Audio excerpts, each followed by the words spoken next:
Hey, everybody. Welcome back to Twisted History Podcast, and it's sponsored by BetterHelp. Comparison is the thief of joy, and it's easy to envy other people's lives. What a profound way to start an ad read. It might look like they have it all together on their Instagram, but in reality, they probably don't. And therapy can help you focus on what you want instead of what others have, so you can start living your best life.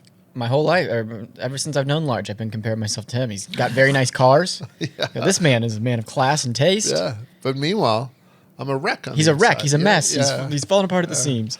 And the only thing that's ever helped us is therapy. So if you're thinking about starting therapy, give BetterHelp a try. It's entirely online, designed to be convenient, flexible, and suited to your schedule. Just fill out a brief questionnaire, get matched with a licensed therapist, and switch therapists anytime for no additional charge. Stop comparing and start focusing with BetterHelp. Visit BetterHelp.com/twisted today to get 10% off your first month. That's BetterHelp, HELP.com/twisted.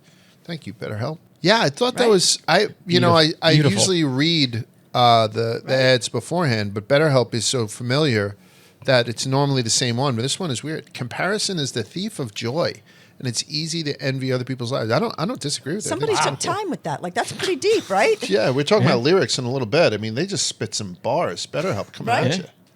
I love that quote. People spend time spending money they don't have, buying things they don't need to impress people they don't know. Like that's right. Mm-hmm. That's the whole thing. Yeah, something like that. And then the other one is people don't worry about what they think. Worry about what they say. That's like such a big one. And I'm like, at first I was so taken back by that, but it's actually true.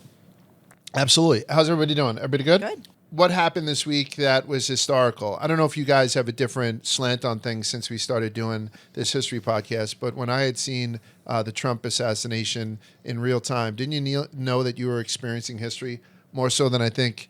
Like kids were hammered, and about an hour or two into it, you looked at your kids and you're like, listen, by the way, this image is going to be in textbooks and shit going forward. Like I think about it immediately. 100%. Where were you when he got shot? Seeing Long Legs, the movie. I heard bad things.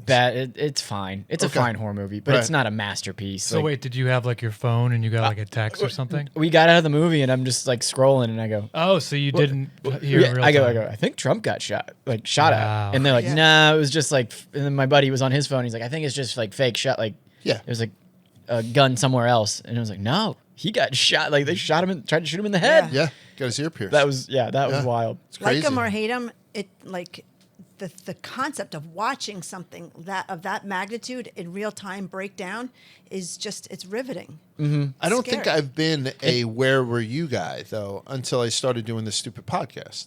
Like I don't know exactly. Well, I kind of know where I was. Got it. That's about it. Like other than that, like I don't got really. hit by a building. Like I mean, but like when, like the OJ verdict. Oh I yeah, we remember talked where about I was. that. I remember you know, where like, I was.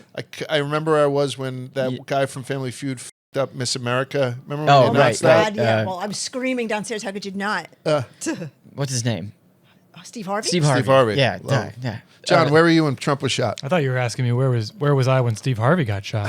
yeah. What? Wait, where were you when John Lennon got shot? What year is that? 1980. Oh, that was 80. I can tell you right now. I mean, first of all, I was 9. Yeah, I knew you were. Yeah. But I like that's my whole point. I don't know. Like I remember when the Challenger went. Yeah. Yeah, we were That's why this watching is this is such a watching good show. Like for me, because it does bring stuff up that I totally kind of forgot. So I don't know where I was. I don't know when I heard that Reagan was shot. Like I don't know where any of that stuff was, but I'll remember distinctly. I was in a liquor store this weekend down in Point Pleasant, and I'm walking out. I got a bottle of Belvedere, a couple of 6-packs, and I think I bought a bottle of port because we were smoking cigars that night, and a 20-pound bag of ice. And I come walking out. Annie and Bridget, my daughter, 14-year-old daughter, our daughter, Annie had her, so it's more her daughter than mine. I say that when I finally walk away from you people. They have the top down. I walk out of the place. Bridget stands up out the top. Dad, Trump was shot. I said, I don't know what the punchline is to that. Like, I don't know what it is. So I was in disbelief too. Yeah. And sure enough, like she was glued to the, to the police scanners and like that. Well, I just worry about Yeah. national security. You don't want to see it's a major event, and you don't want to see anybody get shot. Like you just don't. I just remember but my parents, the only thing they did that's similar to what we're doing now is they used to save the newspaper from the day. From the day. So yeah. if the Pope had anything happen, Pope has gout. That's the front page. They saved, you know what I'm saying? Like anything. That's their time chest. I don't think those newspapers are still around. They should be, but that's what they would do.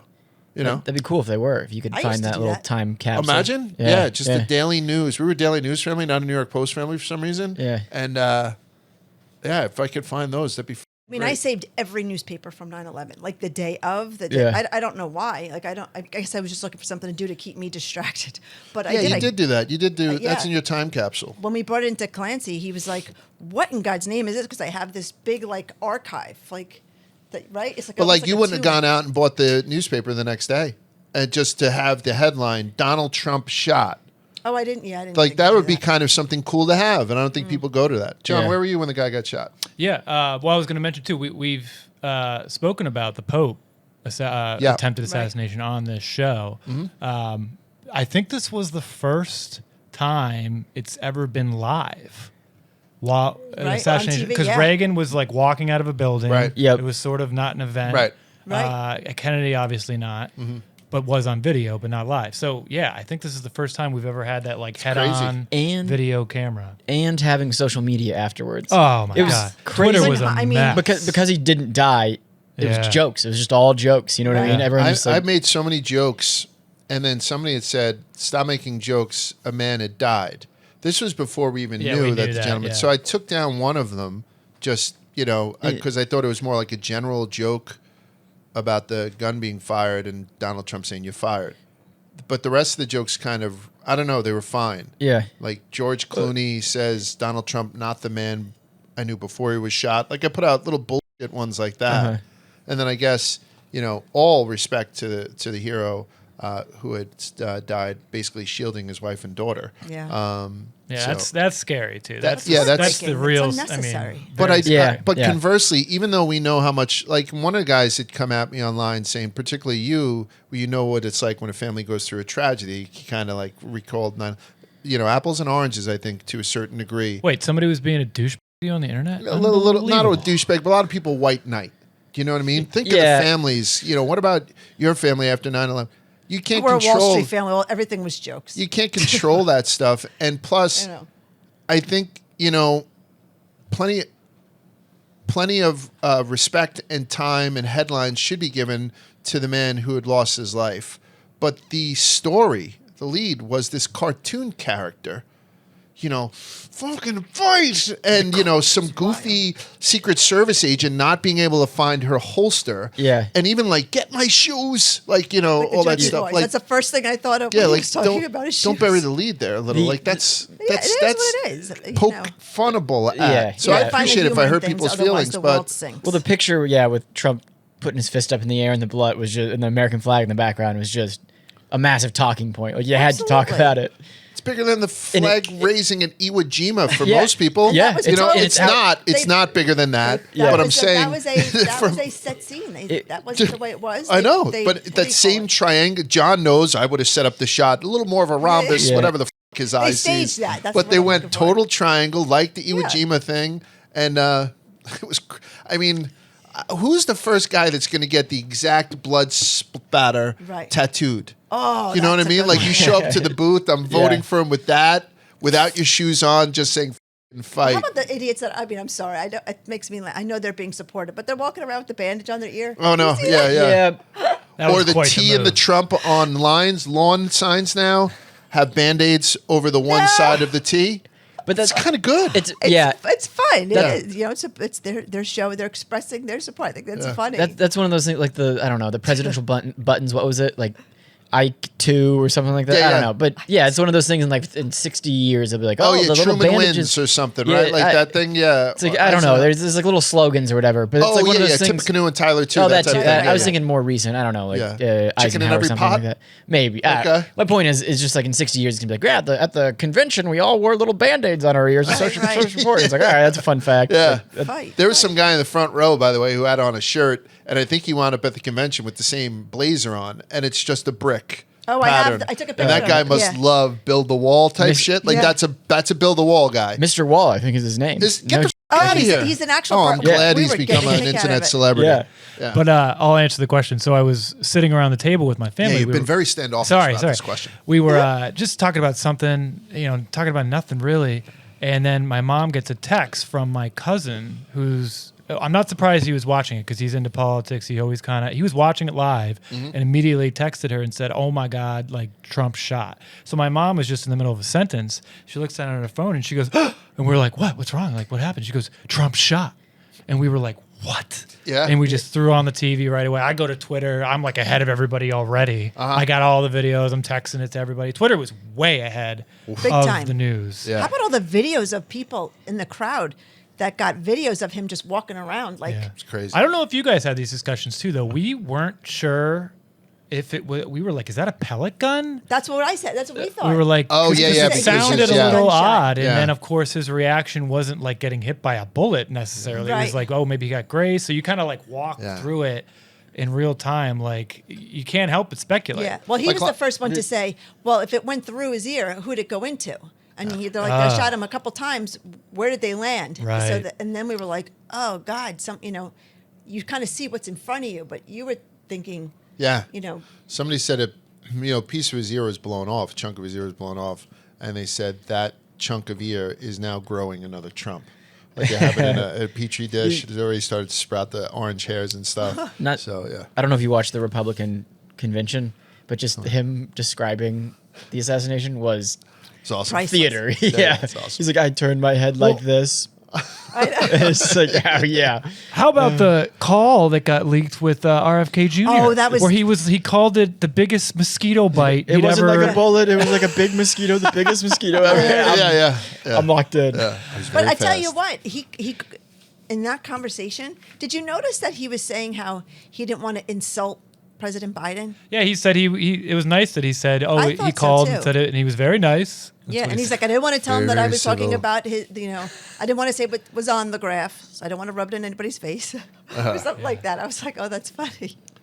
Yeah, so I think when we stand on the precipice of history just about every day now, it's like I do remember where I was when Kobe his helicopter went down. Oh, that was upsetting. Which- Remember that? Yeah. I think I don't know if you consider that more history than you do celebrity, right? Because I think both are here. But I was at my parents' house. Yeah. It was definitely it was In definitely a Brooklyn. teaching moment. And they were very upset. And then I remember when that came out and we were confirmed that Kobe was dead, everyone was like, like, and even a guy, I don't like Kobe Bryant. I've been vocal about it before he had passed away. I don't like the guy. But obviously it was an absolute heartbreak hearing that he died and then hearing that his fucking daughter. Right. Like when that started to leak out, like I do remember that distinctly, being on my mom and dad's couch, my mom grabbing the fucking rosaries, start going white hot on him for some guy she's never met, and his daughter was just her way. So or Yeah, even that's when a- we put Bridge to bed that night, remember? yeah.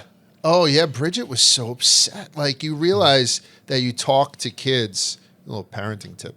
You talk out loud in front of kids when they're younger because they don't understand stuff.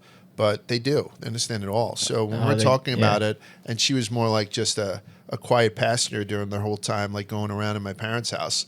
But she was visibly like shaken to the core once we turned out the lights, and it's Putting her to bed, she was like, that little girl's never going to have her, was it communion? Something like that. Something like that, Yeah. or her sweet 16, I think it was. All right, Maybe, yeah, yeah. I get that. We didn't realize Communion. that it was Right, come on. affecting her so much, like she was like, oh my God, she was my age, Mom. Like, yeah. Yeah, you have like a little life experience and you can kind of piece things together. yeah, like you- she was like, that little girl's not going to have her sweet 16 or something. And we didn't realize that she was picking up so much of it. That was heartbreaking. But I wonder when like Bridget or Finn or host or Mick is hosting Twisted History in 2044 for Barstool Sports, like what they're going to say about the assassination attempt on Donald Trump. Yeah. Let's visit Assassinations for a second, because you're going to be talking about stuff over the weekend, and we just want to make you guys seem smarter as usual. Andrew Jackson, he was the 7th president of the United States,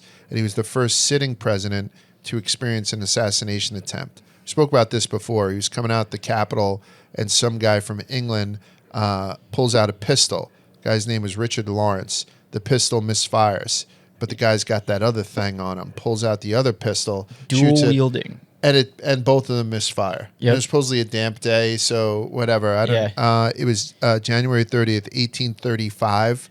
So the technology wasn't there to have handguns operating very well in the damp, and so Andrew Jackson, we know him as Old Hickory, pulled out his cane and started to beat the shit out of the guy until others intervened. So that was, Lawrence, the guy who shot or tried to shoot Andrew Jackson, the 7th president of the United States. He was found not guilty by reason of insanity. And he was confined to a mental hospital until his death in 1861. So the guy did spend the last 25 years of his life behind padded bars at least. And it can show you guys that conspiracy isn't new, because we've already seen who is involved with shooting former President Trump. Like, I've seen it all over the place. Like, Pelosi was holding the ladder, and you know what I'm saying? Like, all this shit was going on with it. So even back then, even though conspiracies weren't whipped around like they are now, Lawrence was found to be just a random, insane guy who wanted to shoot the president. But Jackson and a lot of people believed that his political rivals were involved in the failed attempt, including his vice president, John Calhoun, and they fucking hated each other. The vice president and the president of the United States had hated each other. So some said Calhoun had got this crazy guy to shoot his boss, but it seems like it's not true. So we got a fresh, I guess the point we're trying to make here is we got a fresh assassination attempt on a president or a former president. So we have to refresh the numbers. The history books all changed now. Yep. Like, every time I go and we research this shit, like, it always says stuff, and we wonder if these records hold true. So I try to be I'm going to give you a record in a little bit about how many people some guy has fucked, and I'm going to tell you that it was in a tight window, and that window was probably not, wasn't a tight window. It was pretty loose what he was doing. But, like... hot dog down a hallway. Yeah, exactly. So... history changes and these stats change all the time. So now we still stand at 4 sitting presidents who have been killed. Abraham Lincoln in 1865, James Garfield in 1881. He's the one everybody forgets. William McKinley in 1901, and then JFK in 1963. Right? JFK and Lincoln, the two most popular. But now 3 other presidents or former presidents have been injured in attempted assassination, which was former President Teddy Roosevelt, and the parallels between this is unbelievable. Yeah, he's on the campaign trail. Unfucking believable, the parallels between what happened to Teddy Roosevelt in 1912. It's not apples to apples, I know, but we're going to talk about that for a sec. Ronald Reagan in 1981, and Donald Trump last weekend. That's how we're making history, as things go along. I think... you know what I mean? Before the Donald Trump thing, I think it was like 1 in 6 presidents are going to have an assassination attempt. Yeah. Like, which is crazy. That's Chaps had put that out, right? Because he had said he's been doing the questions around the Chicago office, and one of them was like, what's the most dangerous job? Well, this was some Vibsy research. This was a Vibsy TikTok. No, it's all right. Chaps' stuff, a lot of it is wrong. Yeah, a lot of it's Chaps wrong. is a hero. He got shot. You're not allowed to say it. Yeah. He got shot. A lot of his stuff's wrong. Yeah. No, his what's the podcast called? Zero Block 30. Zero Block 30. Yeah. They're in Chicago now, so they're the best. But all their TikToks have been great. They're going mega viral. Like, they do very well. Because people like clicking on watching Barstool people not know anything. 100%. People like watching other people being convinced everyone else is stupid, which is good, or stupider than you. I mean, it feels great. It feels good. Yeah, thinking you're smarter than someone. Yeah, exactly. In every case that I just spoke about, so Lincoln, Garfield, McKinley, JFK, Teddy Roosevelt, Ronald Reagan, and Donald Trump, in every one of those cases, every president I've mentioned, the attacker's weapon was a firearm. and each one broke the same law, the United States Penal Code, Title 18, Section 871, which wasn't enacted until 1917, but makes it a federal felony to knowingly and willfully make any threat to take the life of, to kidnap, or to inflict great bodily harm upon the President of the United States. And the law also includes presidential candidates, which Trump is, vice presidents, and former presidents, which Trump is. So 4 dead and 3 injured.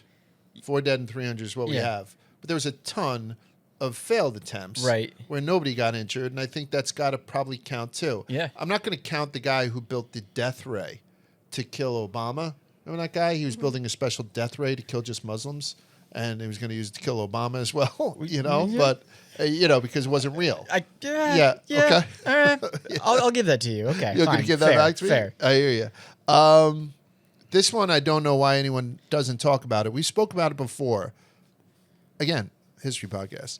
But Abraham Lincoln was shot, right? He was shot in the head in the balcony of Ford's Theater, right? John Wilkes Booth. Everyone knows that. I don't know why enough people don't know that that was the second time he was shot, and basically in the head, right? So Abraham Lincoln, about a year, I think, before he was killed. Yeah, so it was August of 1864, and a lone rifle shot fired by an unknown sniper missed Abraham Lincoln's head by inches, passing through his hat as he rode from the White House 3 miles to the Soldiers' Home. So the Soldiers' Home is a regular retreat where Lincoln would work and sleep before returning to the White House the following morning. Like a Camp David type thing? Yeah. Just like around the corner? Spot. Yeah, his man cave. That's his man cave, Soldiers' Home. So Private John W. Nichols, the sentry on duty at the gated entrance to the Soldiers' Home grounds, heard the rifle shot, and moments later saw the president riding towards him bareheaded on his horse, Old Abe. Very cool name for fucking Abraham Lincoln's horse. Shout out Old Abe. Yeah. But knocks fucking Lincoln's hat off, right? And he rides to safety, and then whoever fired the shot remains a mystery to the day. Nobody knows it. People are saying maybe it was Pelosi. But from that day on, Lincoln rode to and from the Soldiers' Home in a carriage surrounded by soldiers. And then a year later, he didn't have soldiers around him when he went to the fucking theater, and he got killed. Wasn't that the day the Secret Service was enacted? Sorry. Go ahead. I think it was like 1910 was when the Secret Service came about. Gotcha. Yeah. I think, maybe the Secret Service might have been or because of Teddy. Yeah, I think so. But I think was that the day he was shot? I think he got Lincoln might have had guards around him, but then the Secret Service, like where your only job was protecting the president, I think it was like in the 1910s. July 5th, 1865. Oh, really? Maybe I'm thinking of the that would be after Lincoln, where it's illegal to kill the president. Maybe. I believe it was the day he was. I thought it was the day he was shot. I'm not sure. I need Chapsy to do a TikTok for me. Yeah, exactly. He stares daggers at John. Yeah. So Lincoln was shot at twice. He was hit only once. William H. Taft. Fat guy got stuck in the bathtub. Only person to have been president and Chief Justice of the Supreme Court. Only guy, William H. Taft. And he's the last guy to have facial hair while he was in office. Yeah. Last president to have facial hair while he's in office. So remember that stuff about Taft. Remember one more. In 1909, he became the first American president to cross the border into Mexico for a meeting with the Mexican president. And during the meeting, a Texas Ranger nabbed a guy only feet away from Taft with a pistol and the intention to kill 2 presidents at one time, but no shots were fired. So Texas Rangers, right? You don't fuck with them, I think. No, you do not. Chuck Norris. So William H. Taft was also, again, not injured, no shots were fired. I think it's worth mentioning, right?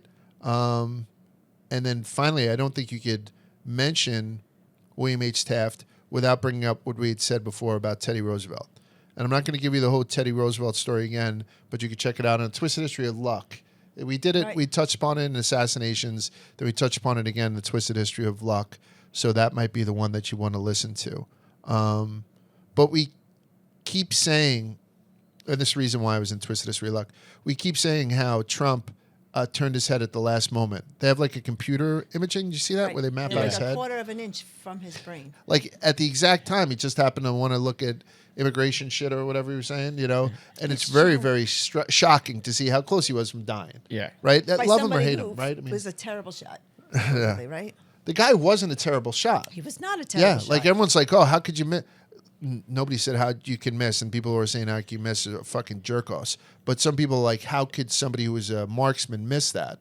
And it's simple. Trump moved, right? Yeah. You know, like it's a moving target. Yeah. Also, it's probably a little different when you're looking down the scope, right? Like, I mean, nerves are a real thing. I was about to say nerves, anxiety, wind. Also, we still don't have the investigation. There's a lot of speculation, but how quickly he got taken out, right? Yeah. Was like, I don't know, you know? Yeah. When the return shots hit him right in the face. It's crazy. It's hard to know. And it wasn't by the snipers that they showed the pictures of. I know that's surprised I'm me. hearing that coming out now. That's what I mean. Yeah. There's so much going on. Really? Still. It's not the guy that's like on the roof and No, you it's see not the him. recoil of that Somebody like else. 50 cal. It really didn't make sense because he looks up. It's like, how the fuck could you no scope it? But you know, Right. What do I know? Yeah. Yeah. I just found out that they were saying that the reason why Kennedy got shot the way he did was that when he heard apparently the first shot isn't the one that killed him. The first one is the one they don't know where it landed.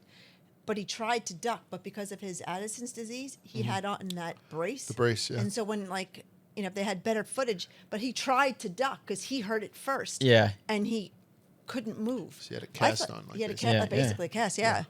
That's so sad. So I'm gonna make the parallels here that we alluded to earlier between Teddy Roosevelt and Donald Trump.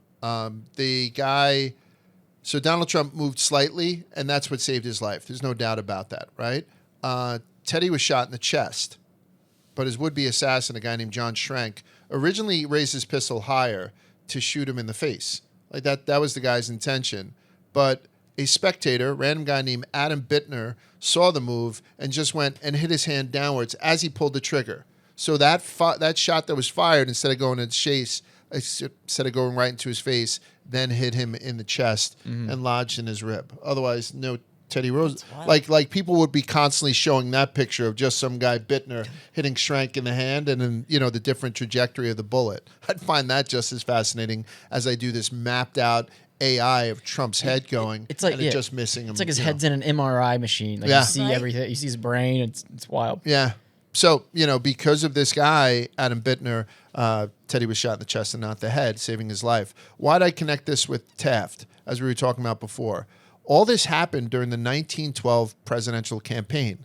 Like I say, how the law also protects presidential candidates and ex-presidents, which happens to fit the bill, like I said, for Donald Trump and for Teddy Roosevelt. Like that's, kind of cool. Teddy Roosevelt was the president before, took a term off, and then came back to run for president again. I'll explain. Here's the scene. After McKinley is assassinated, right? His VP, Teddy Roosevelt, serves as the 26th president from 1901 to 1905. Then he gets reelected and serves another full term until 1909. So Teddy Roosevelt, is doing pretty well. And on the night of his reelection, Roosevelt publicly declared that he would not run for reelection again. The reason being, this 22nd Amendment, limiting presidential terms to just 2, wasn't passed for another 40 years. So Roosevelt said, I can run again, even though I've done 2 terms and some more because of the assassination. I'm not going to, because my Secretary of War, William H. Taft, the fat guy, was his logical successor. And it's going to be awesome. It's going to be like I'm still in office. He then, with Roosevelt's help, Taft had little opposition for the Republican nomination for president, and then easily defeated Williams Jennings Bryan for the presidency in the 1909 election. Okay, so we're all caught up. McKinley gets shot. Teddy gets in the seat. Teddy gets reelected. Says he's not going to go any further. Hands the ball off to William H. Taft, who then gets elected. Okay, but Taft's presidency wasn't to Teddy's liking. He didn't like what he had saw. So after 4 years off, like Donald Trump, he decided to run again. This was 1912. I know the differences here. I know Donald Trump had lost, all that kind of shit, right? And he's running as an independent, right? Yeah. And since Taft had the Republican nomination, Roosevelt and his followers formed the Progressive Party. So they splintered the Republican Party, essentially. And then Teddy gets shot while on the campaign trail. There's obvious, right, connections here. Right. So Taft, the Republican, the Democratic nominee Woodrow Wilson suspended their own campaigning until Roosevelt recovered and resumed his. but a weakened Roosevelt, made only 2 more speeches in the campaign, and that's where his luck ran out. Although Teddy won more votes and electoral votes than Taft, Woodrow Wilson bested both of them, and that Democrat, Woodrow Wilson, won the presidency. And just to confirm everything, he actually served 2 terms, Woodrow Wilson. So that's what happened to Teddy Roosevelt, and I think it's eerily similar to what we're seeing with Donald Trump in the fact that he almost got shot in the head if it wasn't for a last-second thing, him running for re-election after being off for 4 years, blah, blah, blah. In 1928, one of my least favorite presidents, as you all know, Herbert Hoover, embarked on a 10-nation goodwill tour of Central and South America. He was crossing the Andes Mountains from Chile, and an assassination plot by an Argentine anarchist planned to blow up his train as it crossed Argentinian Central Plain, right? But the bomber was arrested before he could place the explosives on the train tracks. I think I just called him Obama, like he was Obama. But the bomber was arrested before he could place the explosives. Hoover was unconcerned by the whole thing, and he actually tore the front page off the following day's newspaper that revealed the plot, explaining it's just as well that Lou shouldn't see it, referring to his wife, Lou Henry Hoover, who wore the pants. And from what I understand, she was a real cunt. So, yeah, I don't like Herbert Hoover. I don't like his wife. And he almost got blown up somewhere in South America. Lou's not for you. Correct. In 1933, 17 days before FDR's first presidential inauguration, Giuseppe Zangara fired 5 shots at Roosevelt in Miami. Zangara's shots missed the president-elect, but struck and killed Chicago Mayor Anton Cermak and injured 4 other people.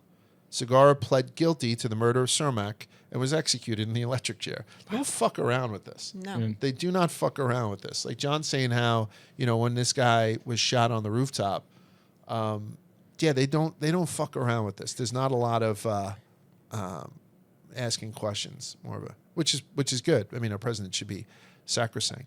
In 1950, Harry Truman had 2 Puerto Rican pro-independence activists sneak into the Blair House where Truman was living while the White House was undergoing some, retouches. And there was a shootout, but Truman was upstairs and safe. So Harry Truman also escaped a potential assassination. And 3 years before Dallas, I love this one too. Kennedy and Lincoln were shot, right?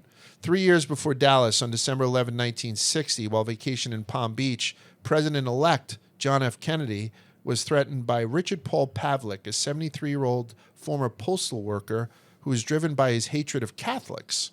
Pavlik was all set up and ready to crash his dynamite-laden 1950 Buick into Kennedy's car, but he changed his mind after seeing Kennedy's wife and daughter kiss him goodbye.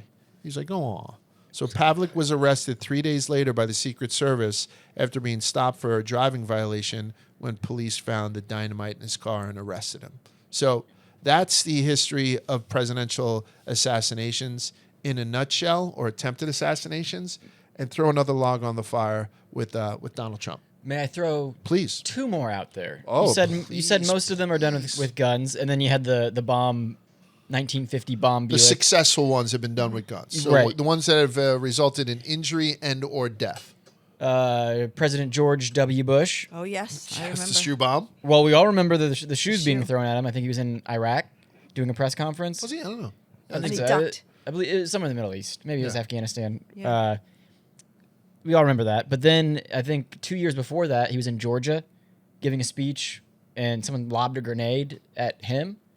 And it ended up. Yeah. So there's like a handkerchief wrapped around the grenade, and it didn't allow the pin to release. Correct. Yeah. And I think it would have killed Barbara Bush and a bunch of, or is that his wife, or is that George Bush's wife? George. George's wife is Laura. Laura Bush. Yeah, that's Barbara's right. the mom. Names. What are they? Who Babs cares is the about mom. it? But yeah, it almost killed all those people. And then this isn't the first time President Trump's had an assassination attempt. The first Give time it to me. some guy slept in a warehouse. I think it was in Minnesota. And then the next day his limo was going by, and he tried to get on a forklift, ram the limo and lift it and flip it. He tried to get the Beast, right? Wasn't he looking to get the Beast with that fucking forklift? Well, What's the Beast? Is that the armored limo? Yeah. He was, it's like 5,000 pounds, right? Or something ridiculous. He was going to ram it, lift it, and try to flip it. And it's well, that's a bad play. Yeah. I think we spoke about that when we spoke about The guy in the tank. Yeah. That was a great Remember the dude story. who built the tank and it went through the town and shit The whole like that? documentary about it is incredible. It's That's on one of Netflix. our bigger clips on YouTube Shorts that people still comment on. Oh, really? Yeah, the Killdozer is like a big. Killdozer. It's that's just got a what it great was. name. It's like a forever story that when people forget about it and then think about it again, they're like, "Oh my God, remember that guy?" Because it's like when you push somebody to the edge, right? Yeah. And then they do something just so unbelievable. Yeah. Well, I remember one time, like these guys their reaction times to things is amazing to me. Like, remember when Reagan was giving a speech and a balloon popped and he's like, "Missed me." Missed me, yeah. Right Like, after just he got that shot. wit. Yeah. Yeah. But what was I going to say? You're a Simpsons guy, right? Yep. Yep. Didn't they not only predict, of course, that Trump would be president, like in a very parody right. way? Right. I think there was an episode about that. Was there an assassination episode? I don't think so. Okay. I could be making that up. I don't know. Did they predict the Trump? I don't know. I thought they definitely predicted the presidency. I think no? it might be in the episode where Lisa is like the president in the future. Right. In the Right. future. Yeah. And I think President Trump was the president before her, maybe. Okay. I don't know. Is that what the Simpsons do? Is that a big conspiracy that's theory? like that the they thing, predict yeah. stuff? They predicted so much predict stuff. a lot of stuff. Yeah. Yeah. But they're also extremely prolific. I mean, they're running out of stuff to, you know what I Right. mean? And they parody the worst parts of our society, and the worst parts of our society are only getting bigger. It's like the South Park guys. Yeah. You know what I mean? Like it's almost like a self-fulfilling prophecy. Oh, apparently it was a. Okay, this is not true. Okay. It is. Yeah. I Other was just people reading think it. this. It's almost like like, Snopes. the. Or no, it's Mandela like effect. The Mandela Yeah. effect. Yeah, there Yeah, it is. something. The only like, one I really remember is like them predicting the Broncos Seattle Seahawks Super Bowl, which is like like pops up on the TV at one point. Yeah. People say that there was a movie. God, I can't remember the name of it. It was with one of the Wilson brothers. Idiocracy, maybe. Yeah. That's what And they that's said the like it's very, very. I haven't seen it. President Camacho or whatever. Yeah, I don't know much about it, but they say it's a very, very. I don't know. It was like it sort of resembles today's society Yeah. more than people are comfortable with. I agree, but I think that's now become like the cliche thing to be is like, it? well, Okay. we've become idiocracy. But it's like, I don't know. There's a TikTok where it's like, well, the Red Hot Chili Peppers predicted the future with these lyrics, and it's like, well, no, the same problems Yeah. that were affecting us 20 years ago are the same thing. Pretty much, it's like talking about China and Right. Well, they always say history repeats China. itself. Yeah, I mean, yeah. it's a perfect example. Chinese I mean, virus. China. I do find coincidences. Like I'm not I don't believe in them all the time. Like you Yeah. know, I just don't. So like the fact that there was a major power outage today, like every flight was grounded for a couple hours. Did you see that? Oh Yeah. yeah. So Microsoft like it was went down. really bad, like that. So I'm wondering if that's kind of like a wag the dog type thing. Like they can't figure out how to get everybody not to focus on what's happening with the attempted assassination. So instead of having everybody look here, look there. Sleight of hand. Yeah. Yeah. Yeah. I always like. Well, you got to admit, like Yeah. Sleight of hand. saying, "Oh, Misdirection. It's crazy at the airport." That's not really going to be like Yeah. a big one for me. If you're not at the airport, like who gives a shit? Like, Yeah. like, The- you know. Giant brass balls, though, to get shot and then to like move people aside. Wait, he's So yelling at them fucking to wait. stupid to do, but It's so it gave us stupid. the greatest picture. I'm so glad he did it. But if I get shot, I am taking as many human shields as I can, putting Yeah. around me like like the 300. Yeah. You know, Yeah, "Ugh," But they're fucking and just kind of shimmying back to the beast and getting the hell out of Dodge to come through like, fight. I think he said fucking fight, like that type of stuff. I'm glad he did it, but what a stupid fucking move, man. You know? Well, he didn't really have to go far. It's not like he had to stand tall. But I he's mean, bigger but if than there was everybody. another shooter, which typically there are, Right. Like that guy's got the biggest fucking target. Well, you know that's what the I mean? thing. That it's maximum focus on the target, minimum focus on the I don't know. shooter. Like, right? Isn't that what the thing is? Like, they don't focus on where it's coming from because you always after that point, it's Okay. your focus is the target. My parents were saying this in real time though, because they were asking me as they were like, "Is he okay?" Like this is right as we turn on the TV, and Right. we didn't know, we hadn't seen like the replay yet, and they were talking about how Reagan, when he was shot, everyone thought he was okay, and then they actually Right, he had to got rush shot under him. the arm. Like, They they actually had to punctured a rush him lung, into broke a rib. emergency surgery. There's a Yeah. ricochet shot that hit him. Yeah. Right. Well, so they were like, "Oh, I wonder if he is okay." Like Right. you never quite know, but And now he's got the comical, Yeah. envelope-sized Band-Aid on his ear, which is awesome. Yeah. And he should, Right. But Evander Holyfield had a smaller one, just for the record, and he had part of his ear chewed off. I love the Secret Service agent that's job was like having his arm try to like Yeah. cover the bullet for his face, where he's just like trying to follow his head. Right. That made me Yeah. laugh. Yeah. That made me laugh probably more than the holster one. Right. I just enjoyed the. So we're refreshing the history books. We're very happy that that nobody was hurt on the ticket, and we're absolutely gutted that a gentleman lost his life in protection of his wife and his daughter. Right? It's fair to say. But we're talking about it and having some fun with it because the big orange man, fucking very slow bullet, very fast reaction time. So much blood. No one bled like me. Everyone is saying he's dead. He must be dead. No, just a lot of blood. No one makes me bleed my own blood. Nothing. Awesome. Everybody's also just like nothing bleeds more than the ear. Everything is like, a lot of capillaries. He's fucking great. Yeah. We're going to talk about lyrics today. I guess it's going to be maybe Twisted History of Lyrics. Twisted History I tweeted it. The Twisted History of Assassinations Part 3. Okay. We've done this. Plus song lyrics. Plus, okay, yeah. Imagine I just did song lyrics about assassinations. The reason I'm doing this is because the Rolling Stones. He freed a lot of people, but it's the good die young. It's like where are you? Like Abe Lincoln. Yeah. Did you ever do that song? It's about Abe Lincoln, JFK, RFK. By the Stones.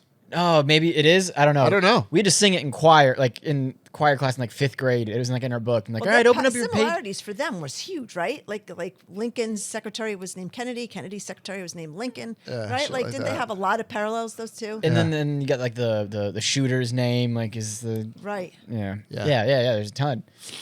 So we're gonna move on. So there are songs about assassinations. Absolutely, no, 100%. Family Snapshot by Peter Gabriel. I think it's about that, right? I don't know. Ooh, sounds like You're a big lyricist. What is it? You know so much music. Streets aligned with camera crews. Oh, whose assassination is it about? Do you know? Where he goes is news. Wow, I sound good on this mic today, John. I'm in a new mic. Rolling Stones. I don't know what this is. I think it was like a kind of based on Kennedy, probably. Yeah. So let's start with the Rolling Stones. Mick Jagger. You know how much next week he has a birthday. How old is he? It's written down. But what would you guess? If you're not reading along. Would you guess or did you read it? 85. I saw it when you wrote that. I was surprised. I would have said 83. Yeah, 76. Yeah, he's 81. Yeah. 76. That's low. Yeah. I don't know. I know. Yeah. Ronnie Wood turned 77 earlier this year. Bill Wyman is turning 88 at the end of the year. Wow. And Keith Richards is almost 80. And they're still touring. They just ended, so this will drop on next week on Wednesday, Thursday, or Friday. So they're just ending the tour as this drops. I think their last stop is somewhere in Missouri.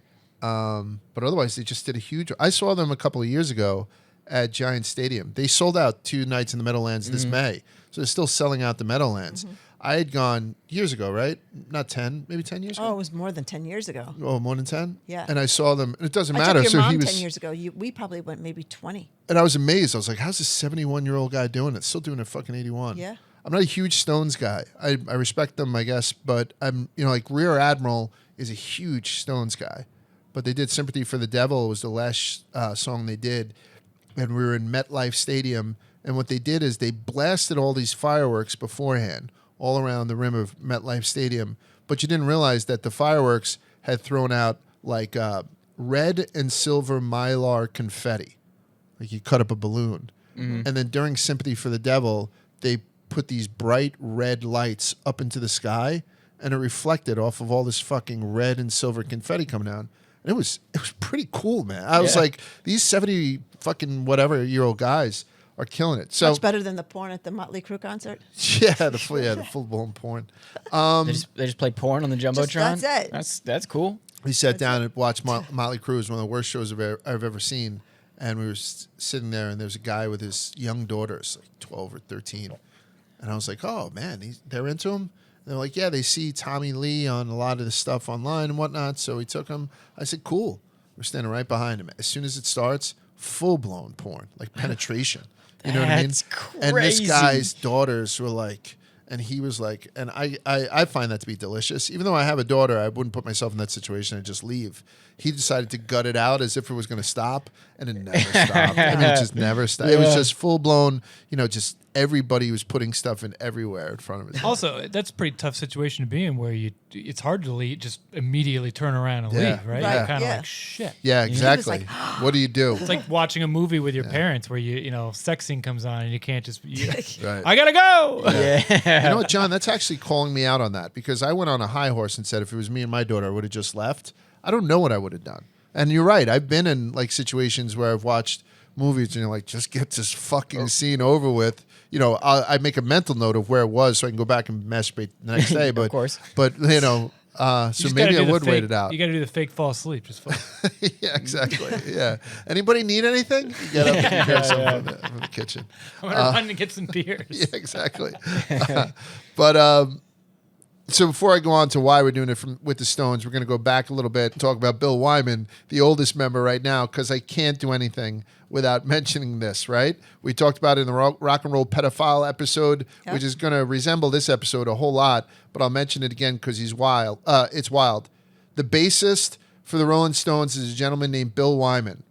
He's been with the Stones for like 50 or 60 years. I really don't know. But he's not an original member, and he was only invited to join the band originally because he happened to own an amplifier, right? So that was the barrier of entry for Bill Wyman. But that's not very interesting. What fascinates me is that even though Mick and Keith get almost all of the billing, I never knew just how much of a famed coxman Bill Wyman was. And this is where I'm going to pick up a stat that I told you guys earlier in the podcast. He was ranked number 10 on Maxim magazines. I miss Maxim magazine. You guys are too young for it. Maxim magazine. Brother, that was right when I was... Oh, was it? Oh, yeah. God, Maxim magazine? It's in your wheelhouse, John? Yeah. No?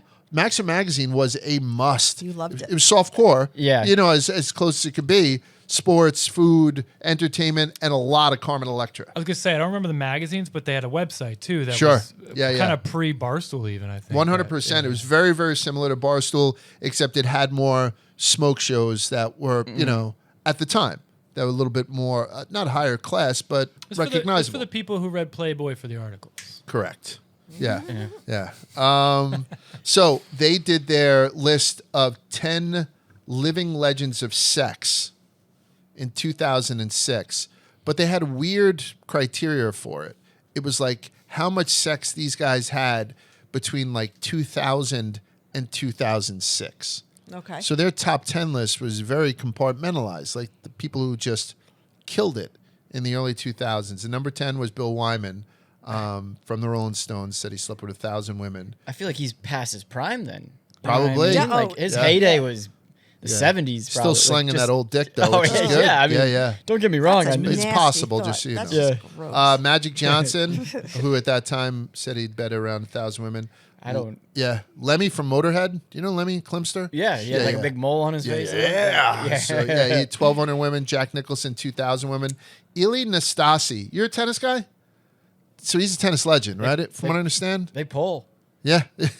So he had 2,500 women around that. He's a 2-time Grand Slam champion who was banned from something in tennis called the Fed Cup. I don't know if it's short for Federal Cup. I really don't care.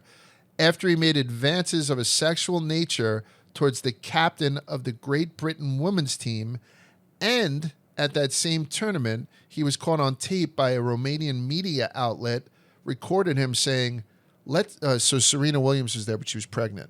Let's see what color Serena Williams' unboiled child has. Chocolate with milk?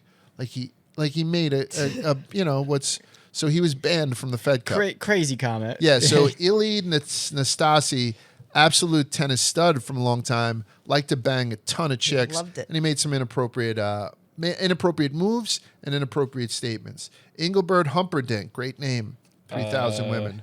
Julio Iglesias, all the girls I loved before, there were 3,000 of them. Yeah, who kept track? I don't know. Gene Simmons from Kiss. Right. Charlie Sheen. And the number one is a guy named Umberto Bilo, who said he banged 8,000 women in the early 2000s. So there's two things about this list. There's no Will Chamberlain on it because I believe, since it was Right. that Wilt had hit the his guidelines. stride in the 80s and 70s, right? What do you think his number would have been though?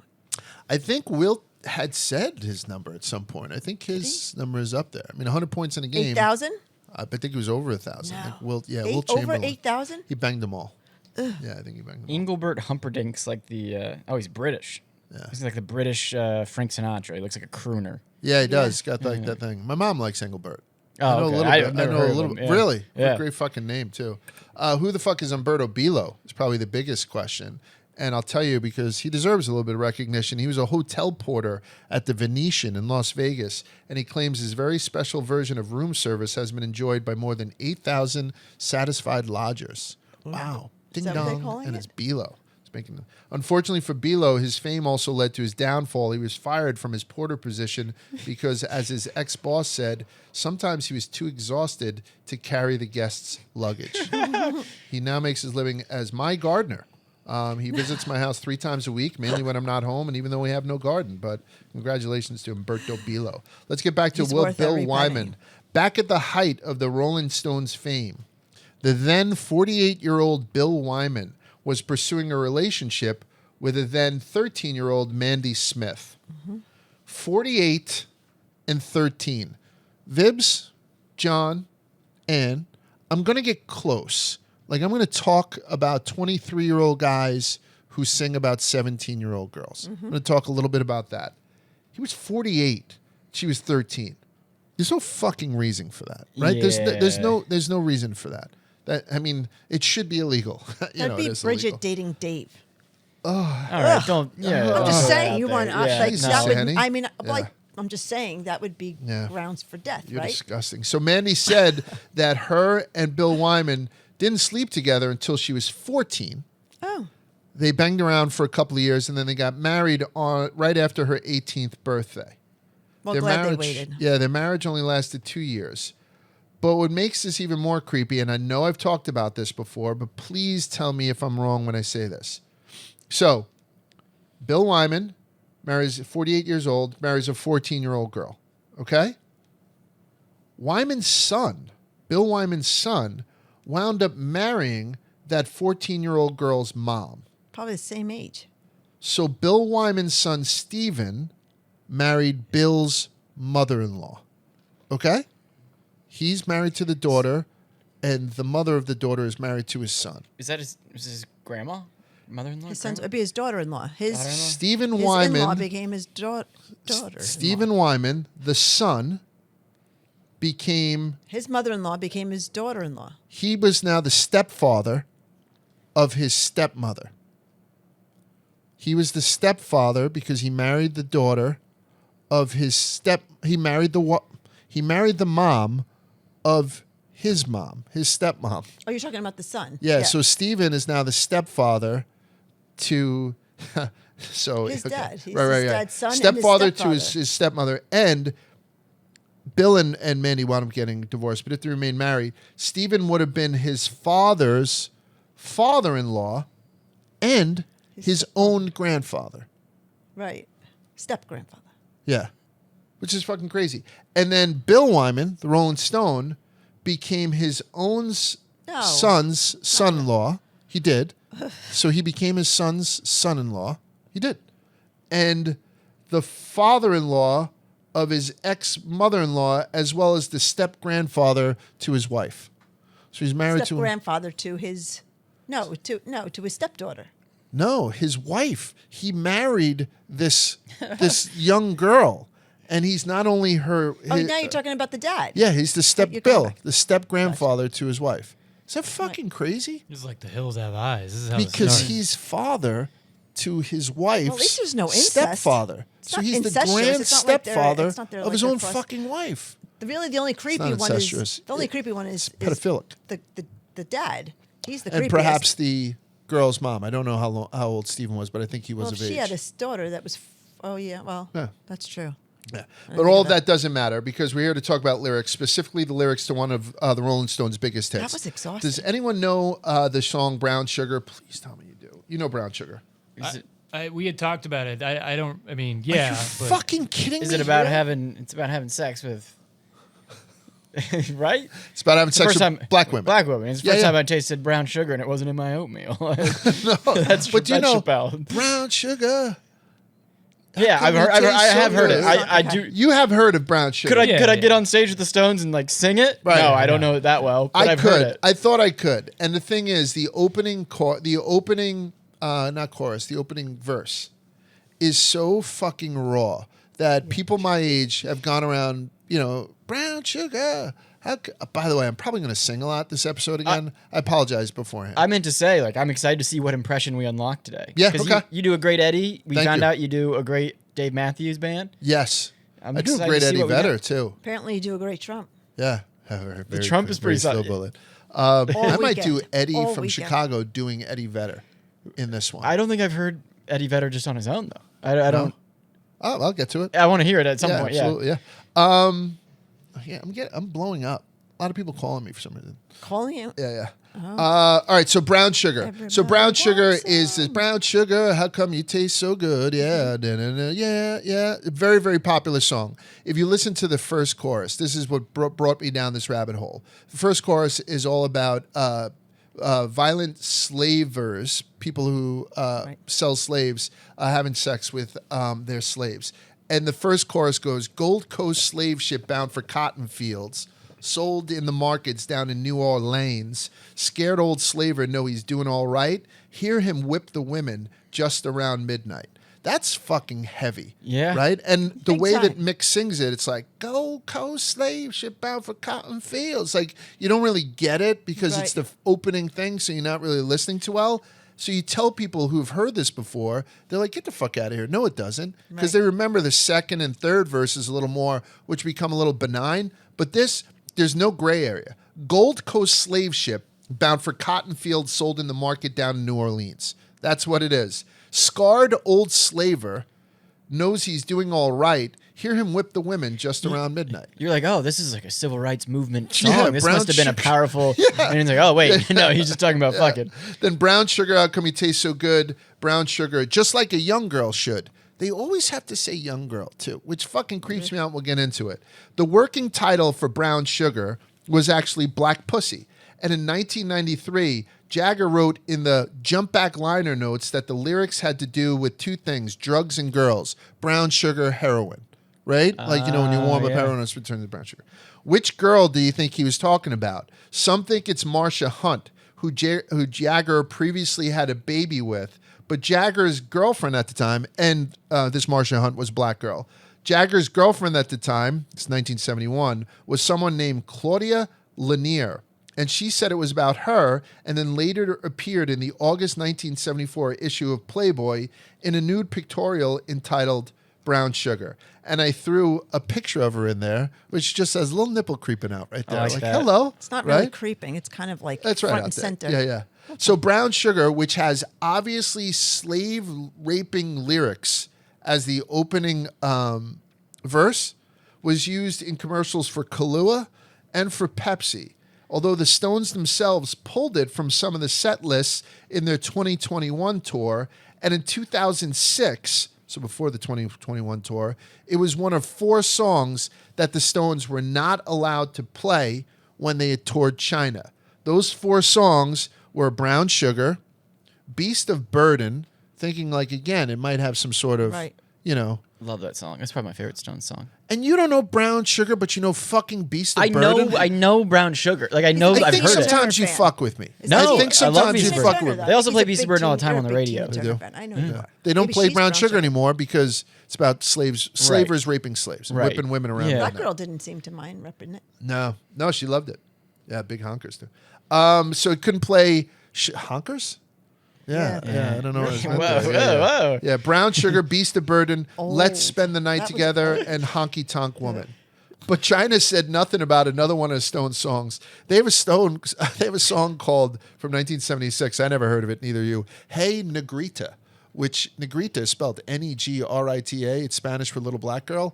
Kind of seems a little racist. You know what I mean? Like, you probably want to change I that don't name. know if I mean, You know what I'm saying? It's very close. It's I don't N-E-G, think, but I so don't- that was Yeah, not yeah, an yeah. N-word. I don't think they're a Negrita. racist band. I think No, they're I don't just think singing so. about history and just singing about women they dug. Well, I want you to tell me at the end Not of the that that's day. right, but so he's talking about, he's obviously dating and enjoying black girls at the time. Absolutely. Just had a baby with one, is now dating another one, beautiful black women. So it probably is about, Are you ringing again? yeah, Wow. yeah. Do you I'm need gonna sit to on you your want to phone. stop? Yeah. Yeah. Yeah, exactly. I don't know. Are you sure it's I need a it's cigarette after It's this not episode. Finn. yeah. Just so you guys, I won't blow him up on this thing. Yeah. No, somebody would, I think they would do something. So let's talk about it. So he loves having sex with black people, black girls. Yeah. I think black guys too. He was bisexual at the time. I think he used to bang David Bowie, right, or something like that. Yeah. Yeah. Go ahead. I'm interrupting, but were the Rolling Stones the horniest band of all time? Because all their songs are about I don't know. I think Sucking, Van Halen's fucking- pretty up there. Molly Cruz up and there. drugs. Well, I'll tell you, Cruz, Motley that's a Crue great is one that I answer. automatically think of, Poison. and one that I'm going to mention at the end. Kiss was very, very sexual too. I mean, they were over the top. Were they? Yeah, Kiss was very. What is very- his the Love Gun song? Is Yeah, that, is he pull the talking about his trigger. cock? Yeah, I want you to pull the trigger to my love gun. That's how we met. A lot of those 80s hair bands were Big all time. sex appeal. Yeah. Poison.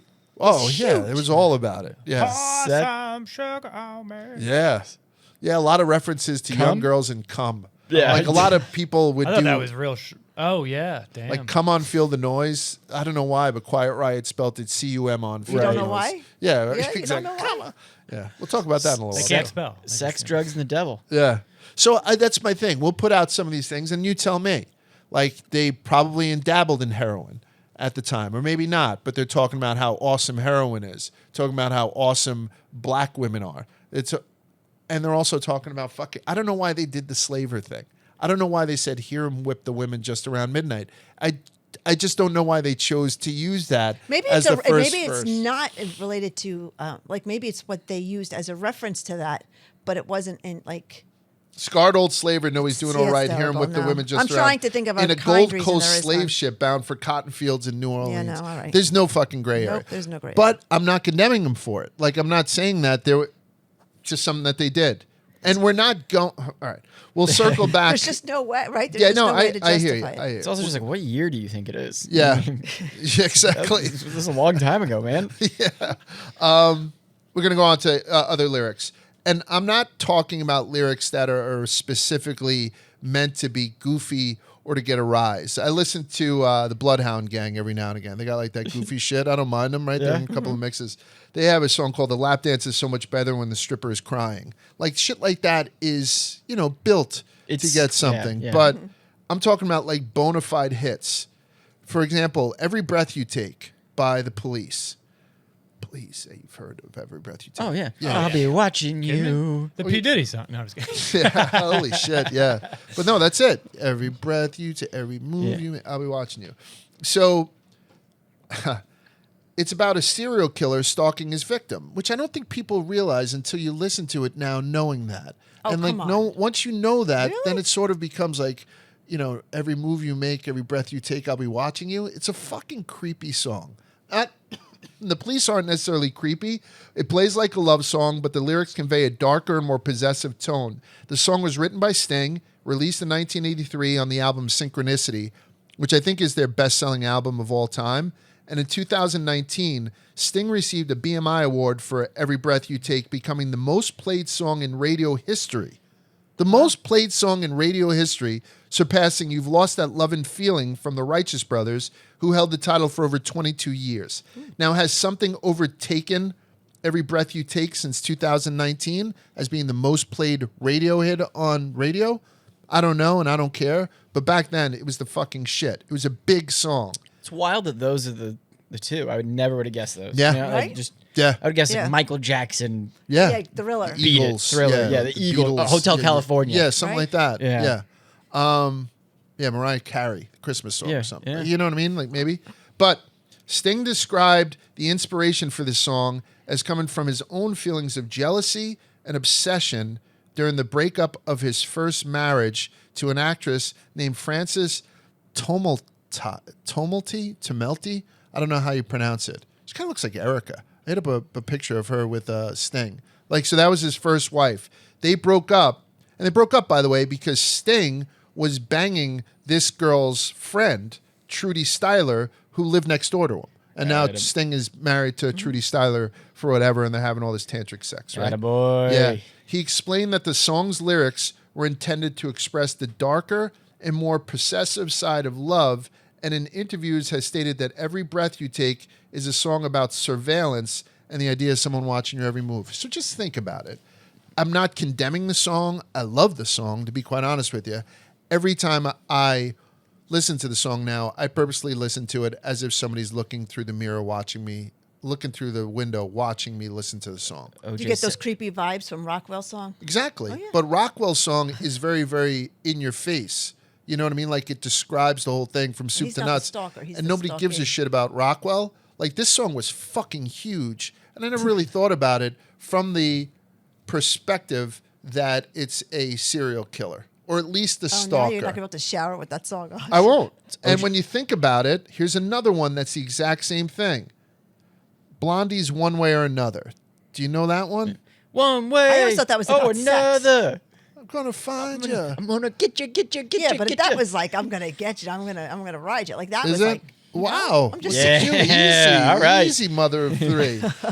Right. So But It's right? almost like idioms too that we've talked about. Like I almost thought it was like something like that. I'm having fun with it too. Like, but I'm telling you, in all honesty, Kind of like, sorry. Go like, ahead. Like the 80s was like that, where it's like, I'm a maniac. Like I don't actually think I'll that eat guy's a your maniac. kids. Yeah. You know? But he's just saying something. They just wrote down some shit. Yeah. But now, how about me telling They you were though? coked out of their mind. They were just. That I'm sounds a great. maniac. And I totally get that. And a lot of I don't know, art is pretending, right? So Right, I yeah. totally get it. But Blondie. So this is what I'm saying. It was literally written about a stalker. It is written about Blondie frontwoman Debbie Harry's experience with a stalker Oh, in the get early out, 1970s. really? Oh, So it's there no you go. fucking gray area here. None. It's not somebody Nope. saying they're a maniac when they're not, or calling a woman a man-eater when she's not. You know what I mean? She had a fucking stalker, so she wrote, one way or another, I'm going to find wow. you. I just And really always thought it was a very sexual song. I had no idea. I mean, I guess it was for him. One, just so didn't her like experience it. with a stalker in the early 1970s, an incident which forced her to move away from New Jersey. One of Harry's ex-boyfriends, who stalked her after their breakup with constant calling and persistent following. Harry's former bandmate, Elda Gentile, recalled, "It was freaking us all out," and Harry explained in an interview for Entertainment Weekly, "I was actually stalked by a nut job, so this song came out of a not-so-friendly personal event. He worked at a job where he was inhaling chemical fumes all day and then would drink at night, and he'd get really insane, and then he'd start after me." Now, putting that fucking arrow in your quiver. Say, I'm gonna dance a One little way or different now when another, I hear I'm going to it. find you. I'm going to get you. I will drive past your house, and if the lights are all down, I'll see who's around, so I can go in and fucking Like kill that you. Melissa Etheridge Yeah, song, and make Come a Through My skin Window. suit out of you. Like, I think it's a Creepy. lot deeper. You know what I'm saying? Mm-hmm. And Well, wait, if the isn't it- lights isn't are it- all out, I'll follow your bus downtown to see who's hanging out. One way or another, I'm going to get you. I'll get you. Wait, I'll this- cut you fucking open. Like, don't you think that now? Or no? Am I Now crazy? I do, yeah. Well, isn't this a woman lead singer? Yeah, Blondie. Well, nobody cares then. Oh, that's sexism by Johnny Hey. right there. Yeah. Better Yeah. watch out. You're allowed to be a female serial killer in lyrics. No. She's talking about her boyfriend, her ex-boyfriend who was stalking But her. she's singing it in the first person. Yeah, she is. And he She's was singing it from his That's him. perspective. Puffing fumes. Yeah. But that's like the But Melissa then Etheridge she's- song, right? Come Through My Window. Isn't that kind of the same thing? No, she's inviting someone to come through her window. The girl's like she's tormented. inviting another yeah, woman. But, no, I'm saying you watch the video. The girl in the lesbian. car is tormented. Yeah. Oh, like really? She's like, it doesn't look like she's actually Yeah. being invited. How's it go? Come to my window and let's I'll be begin. there. Is But that she's it? having Or like is a it- major Come inside. meltdown in the car. We'll scissor to the light of the moon. Come that the to lyric? my Yeah. yeah. We'll Oh, yeah. go down I don't each know. other. Buy a Subaru. You're- Right?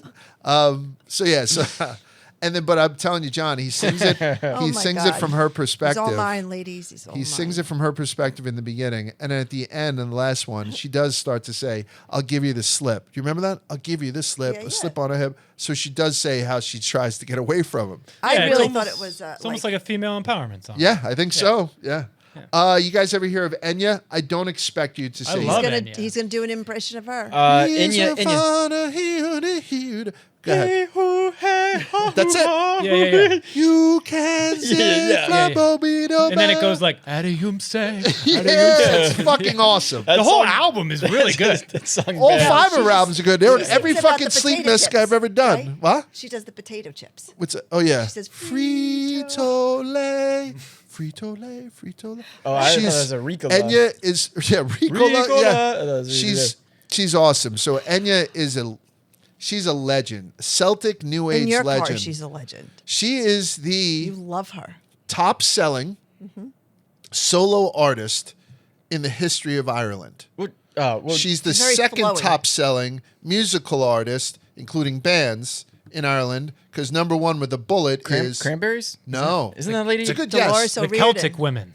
No. It's a That's male a real band. Yeah, are you Yeah. fucking kidding me? So now think about it now. So Enya, single artist, top-selling artist in the history of the Emerald Isle. As far as bands go, she's number 2 behind an Irish band U2. that's U2. Oh yeah, yeah. And U2 is untouchable. Yeah. You know what I mean? So Enya is worth, spinning all over the place, between 150 and 200 million dollars. I think each member of U2 is worth 800 to $1 billion or something. I didn't put it on my list, but they have some powerful lyrics. They do. do. They do. Yeah, absolutely. Yeah. Someday, blood is hot. Yeah. Yeah. So I she's can't, a 60. I can't stand U2. Really? You can't, I huh? can't get Oh, into it, U2's no. great. I think that's the only band that I hate. I didn't like it when they jammed that album down our That throat pissed on me. That was the iTunes. final straw. That was when I was like, all right, I'm out on that. I think I was the only one that didn't mind that. Really? I thought it was great. We saw them multiple times. And even I saw it before you. You've seen them before me.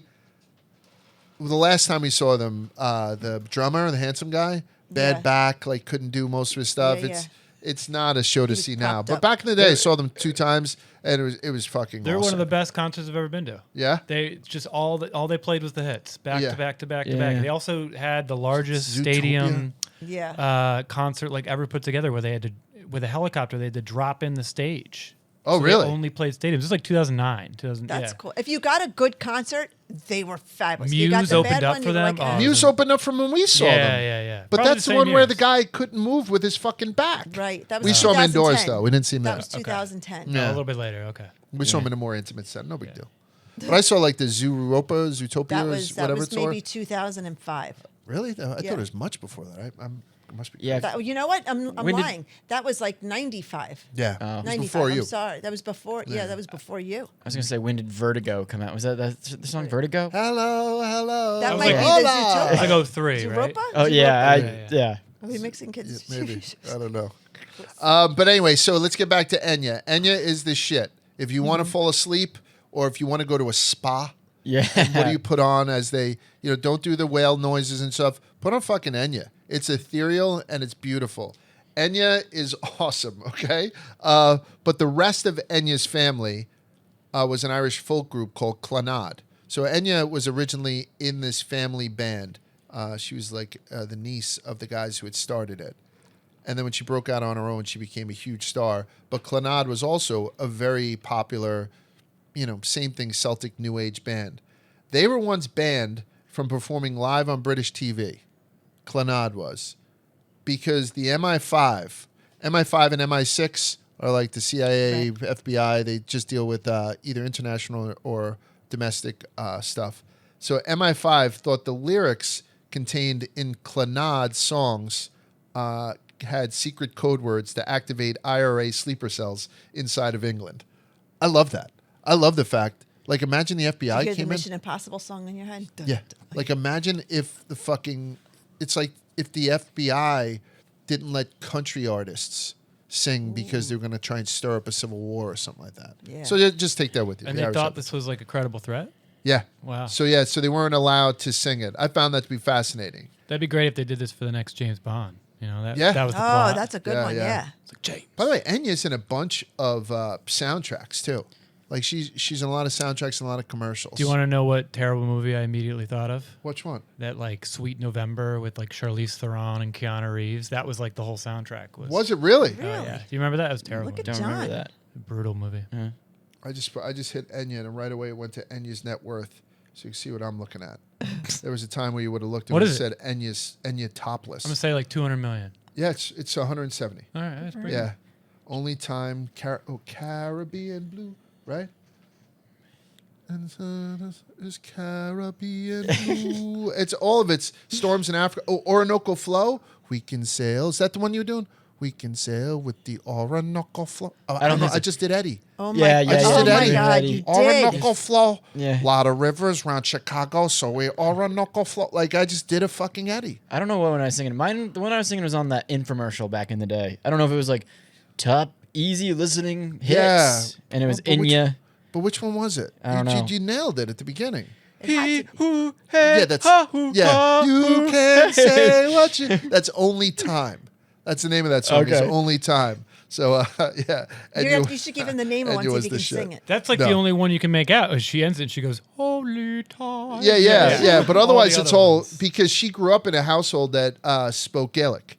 So, like, they used to, and I grew up in a household where my dad tried to, my dad used to go to Mass downtown Brooklyn because they still said the Mass in Gaelic. Like, that's what I did. So it's all like, but as kids, we only learned, like, Pokemon Home, like the curse words. Ass. You know what I mean? Like shit like that. But all right, we're going to keep going on. Songs get banned all the time, as we know. Billie Holiday, who is widely known as one of the greater female voices to ever pick up a microphone. That's why I mentioned her. She had a song called Love for Sale, which was banned because they said it glorified prostitution. I kind of get that. But she also had another one of her hits. It was called Strange Fruit. Go ahead. Was that Nina Simone or Billie Holiday? It was Billie Holiday? Yeah. I always thought it was Nina Simone, I believe, covered. Yeah, because it's based on a poem. Right. So I think Nina Simone had covered it. But Yeah. I think it was Billie Holiday who had originally done it. Yeah. Because it was banned from radio stations.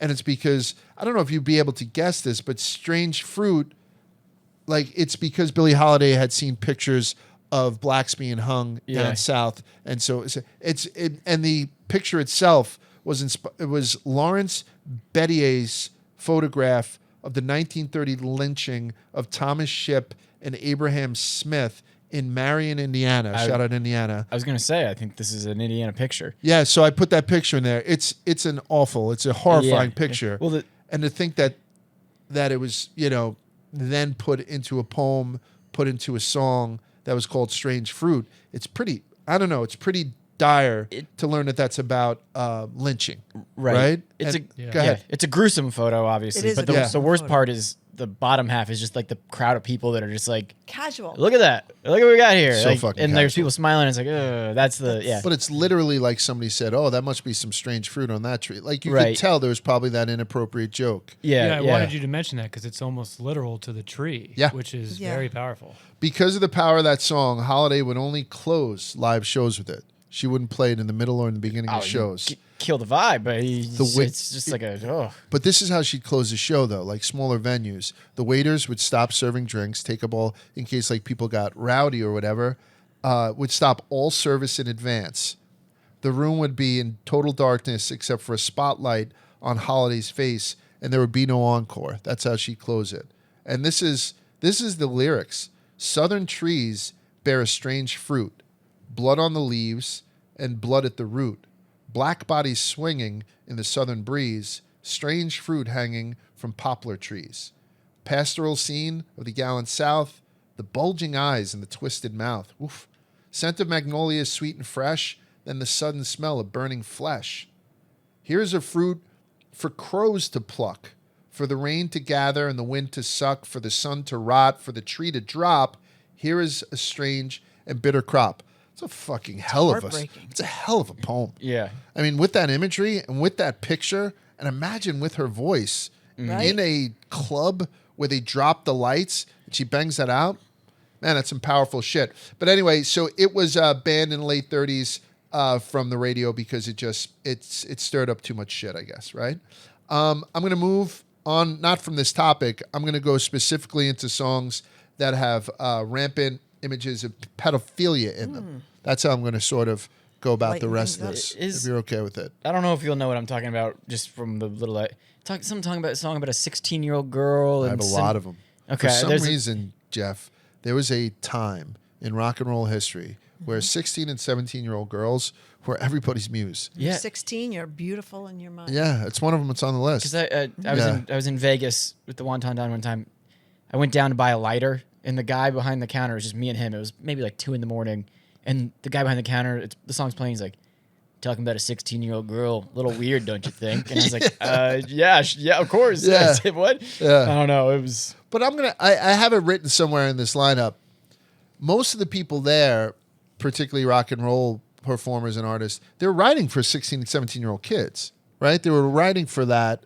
So, like if Bill Wyman, who is 48, started, and I know he was a bass player, but let's say he was singing, man, that 40-year-old, like there's only so much MILF lyrics that I think would fit. They wrote them a lot when they were younger too. So if you're performing, you're 16, you're beautiful in your mind when you're 53, as opposed to when you wrote it. Right. If you wrote it when you were 21. Right. But a lot of these guys, I'm going to try and maybe throw a in manager suggests you keep that, Yeah. I'm going to try to throw in as many beautiful in ages your as I mind, can, just so you guys can see the dichotomy. I'm not saying that there's fire everywhere where there's smoke here, but I'm hoping that everybody now walks out of this podcast with a renewed sense of intelligence in and around assassination facts, right? Like I'm hoping people have that, and I'm hoping that I ruin a couple of songs for people. That's all I want to fucking do, honestly. All right, so we'll start by going back to the police. Don't stand so close to me, right? So don't stand. Yeah, don't stand so close to me. Great album. Yeah, yeah. Great album. Yeah, okay. So everyone knows that this song is about a inappropriate relationship between teacher and student. It's based on Lolita. We know that because the guy who wrote Lolita, Nabokov, is mentioned in the song. So there's nothing hitting here, right? So, but that song never became sufficiently creepy to me until Sting once explained that he had previously worked as an English teacher, and he referred to the song's story progression as, this is what he... So Sting, I'm assuming if he was an English teacher, he was the hottest English teacher in the world. Oh, right? Yeah. The guy is just very, very beautiful. Yeah. So I know that there's a lot of 15-year-old girls who are probably, writing, Kiss Me on Their Eyelids or whatever the fuck they did in that Indiana Jones movie. I'm dating myself again. So he's probably the hottest English teacher that ever lived. And he described how the progression of this song is by simply saying, this quote, the teacher, the open page, the virgin, the rape, and getting the sack, meaning that he's fired. So those are the things he tried to touch on. The teacher, the open page, the virgin, the rape in the car. I'm surprised he didn't say in the rain. Yeah, and getting the sack. I mean, that's very specific. So young teacher, the subject of schoolgirl fantasy, she wants him so badly, knows what he wants to be, right? That's them setting up the teacher. Inside him, there's longing. The girl's an open page, bookmarking. She's so close now. The girl is half his age. So that sets up the open page and I guess the virgin part of it. Don't stand so close to me. Her friends are so jealous. You know how bad girls get. Sometimes it's not so easy to be the teacher's pet. That's also setting up the whole virgin thing. Temptation, frustration so bad it makes him cry. Wet bus stop. She's waiting. His car is warm and dry. And that's the statutory rape. Yeah. Don't stand so. Loose talk in the classroom. They hurt. They try and tray. Strong words in the staff room. The accusations fly. It's no use. He sees her. He starts to shake and cough, just like the old man in the book by Nabokov. That's him getting fired. So make sure that you take some time next time you hear "Don't Stand So Close to Me." Turn it up and listen to the lyrics, and know that it starts off describing Sting specifically as a very hot English teacher. This girl is being an open page virgin. It somebody does look raping like she's her. college. Oh, does it? I don't remember in the video. It looks like, I believe, if I remember correctly. But then again, she looked older than me, and I might have been in 6th grade when that came out.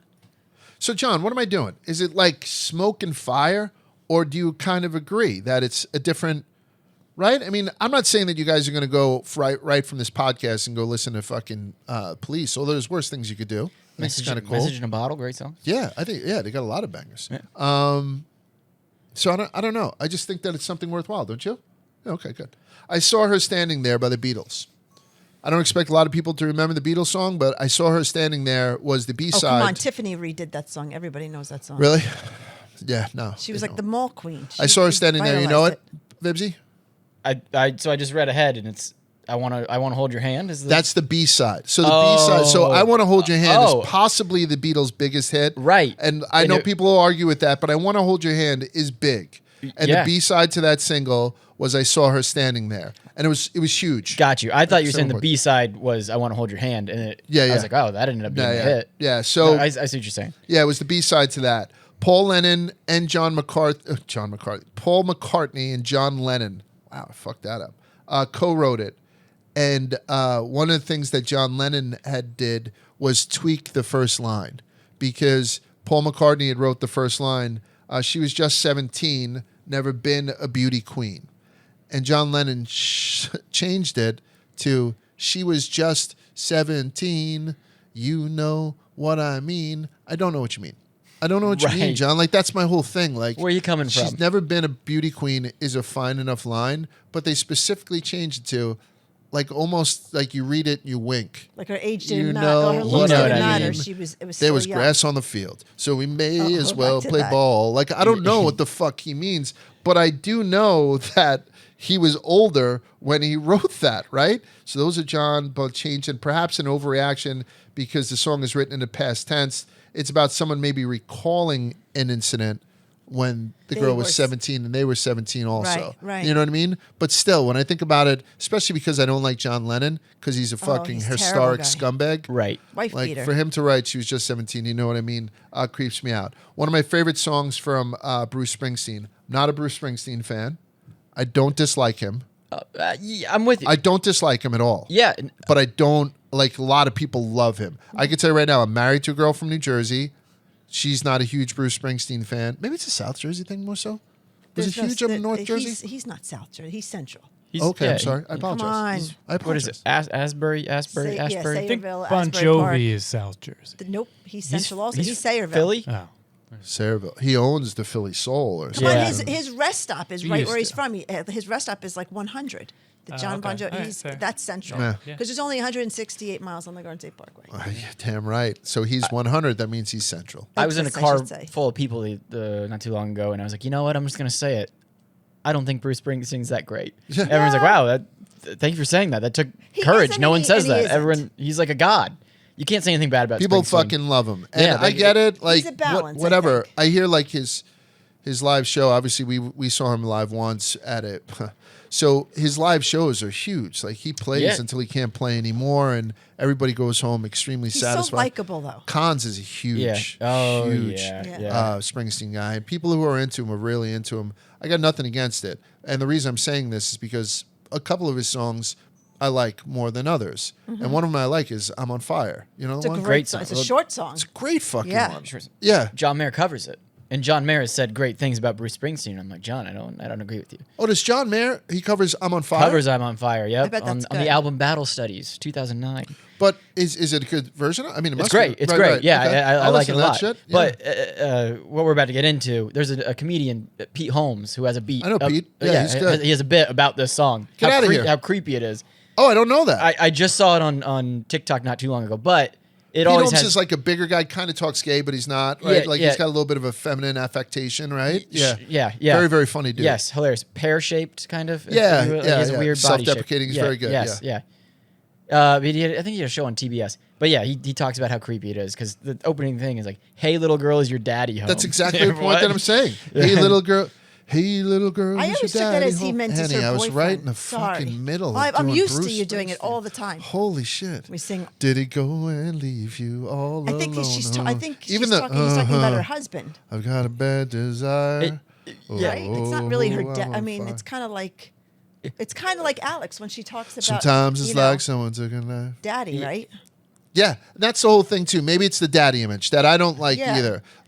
But never in even. I'm going to share something with you. In the throes of passion, over the past I've never called you 26, daddy. 27 years, we're married 25. Right. In wherever we have been in our acts of coitus, she has never called me daddy, and I think that Unless would, I'm singing LL Cool J. yeah, and that would throw me off. I don't like that imagery. Go ahead. No, I've never but- been a fan of that. but So maybe it's- that's what fucks me up. Right. But it's definitely like John got that on tape. Fuck. Yeah, it's definitely yeah. a kink. I think so, yeah. Like one of my comedian friends is older and he's like dating this younger girl and she dates him because she wants to fuck her dad, basically. Really? You know Yeah, what I mean? like daddy issues, yeah. And the more it goes, the more it's like, I want you to like treat me like I'm a kid. Like Really? be upset with me, punish me. You know what I mean? It's like, Yeah, exactly. all right, so it's Gotcha, definitely like a Bubsy. thing. Bubsy's If into it's your that. thing, you're into it. So instead of buying her flowers, he gets her like a trapper keeper. Right. Oh, Yeah. that's He's like, did you perfect. do your homework tonight? What a It's like- perfect woman. yeah. So I think that's it. Hey, little girl. Yeah, is your Alex would but have no hey, little trouble. girl, is your daddy home? Is fucking creepy. No, Listen, like, I give. it was- I don't. I'm I'm not telling saying you, that he's you gotta pedophilic remember, at all. he's No, That's 70-something. fucking creepy, especially now. How old is this son He's of a bitch? 70, 72. He's 75. So they Bruce Springsteen's like, so they 75. called like little darling, little you know, Right. 100%. Hey, little I do- lady. Yeah. But for some reason, it's starting to creep me out. And For it's some, something- maybe because I'm so fucking old. That must be it. I'm just getting old and weird. And how old was he when he wrote it? I tell you what, he wasn't 21. right? He probably wrote it. He probably wrote it 30 years ago, so he was 45. Hey, no, hey, that little song came, girl. that was. But I'm going to say that was 50 like, years ago, then he was Yeah. 25. It's also So he's reflecting. He's not 50 years ago. He didn't write it when I was 2. So let's say he was 30 years ago. He was fucking 45. but it's hey little girl, is your daddy home? And he's not like following it up with I would want to come over and give you a kiss on the cheek. Yeah. It's I have a desire so bad it's like someone's Yeah. taking a knife to my brain. Yeah. Like, I need to fuck you, Edge little and girl. all, Like 'cause yeah, it's it creepy. said, yeah, the only thing I could do is just bury it. Yeah. So I don't know.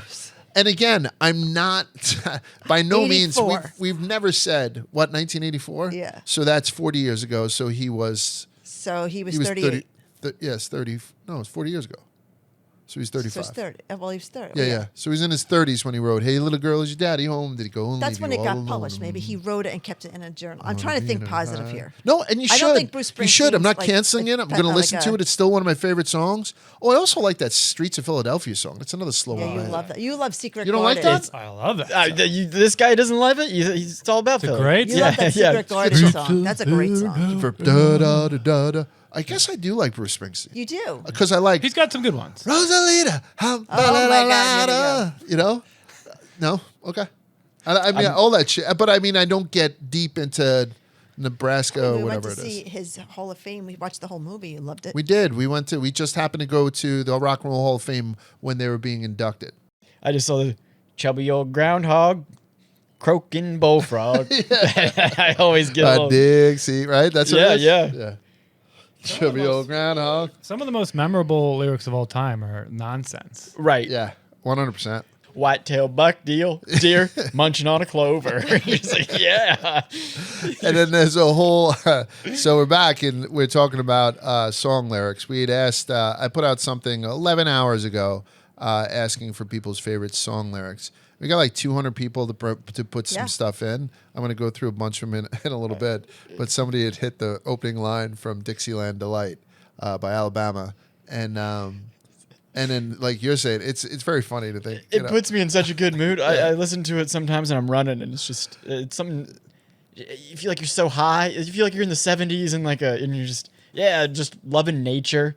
You got to come to one of these games, one of these blowout games for Alabama, because Alabama, Alabama plays it, I guess, after third quarter or they're something. so much fun. And they have alternate lyrics, so it's like, chubby little bud frog, roll tide, shoving on a clover, fuck Auburn. Like they have that whole. It's awesome, man. When I first went down to the South, I just started listening to Alabama. Yeah, and great band. Every cover band just plays Alabama all the time, and I was like, "This is incredible." They just so happen to be playing the band, and it's like that's just what they do down there. Yeah, like it's exactly. just all the time. Yeah, I'm very relaxed. I'm in a hurry and don't know why.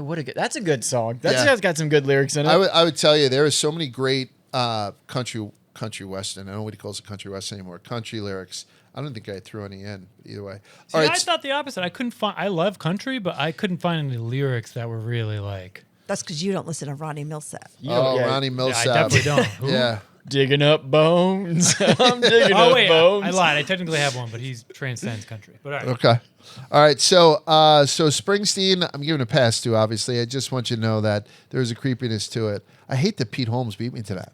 I like that guy. He's so fucking talented. Well, yeah, He does like a Professor X thing too. Yeah, and the where Batman. He fires people and stuff. Yeah. No, he does.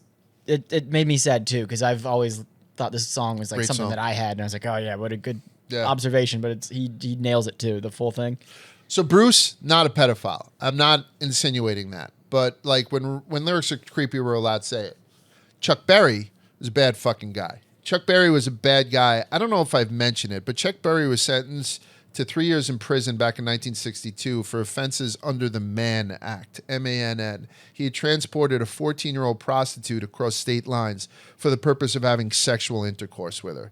You fast forward to 1987, he was charged with assaulting a woman at the Gramercy Park Hotel, lacerations of the mouth requiring 5 stitches, 2 loose teeth, and contusions to the face. He only had to pay a $250 fine. In 1990, he was sued by several women who claimed he installed a video camera in the bathroom of his restaurant. He bought a restaurant, put some video cameras in, and I guess beat off to women taking dumps. Yeah. He opted for a class action settlement. It was estimated that it cost Berry over $1.2 million plus legal fees. Ooh, he's nasty. A few years later, police raided his house, found intimate videotapes of women, probably from his restaurant bathroom, one of whom was a minor. Also found in the raid were 62 grams of marijuana. Go him. Felony drug and child abuse charges were filed. The child abuse charges were dropped. He agreed to plead guilty to misdemeanor possession of marijuana. He was given a 6-month suspended jail sentence, placed on 2 years probation, was ordered to donate $5,000 to a local hospital.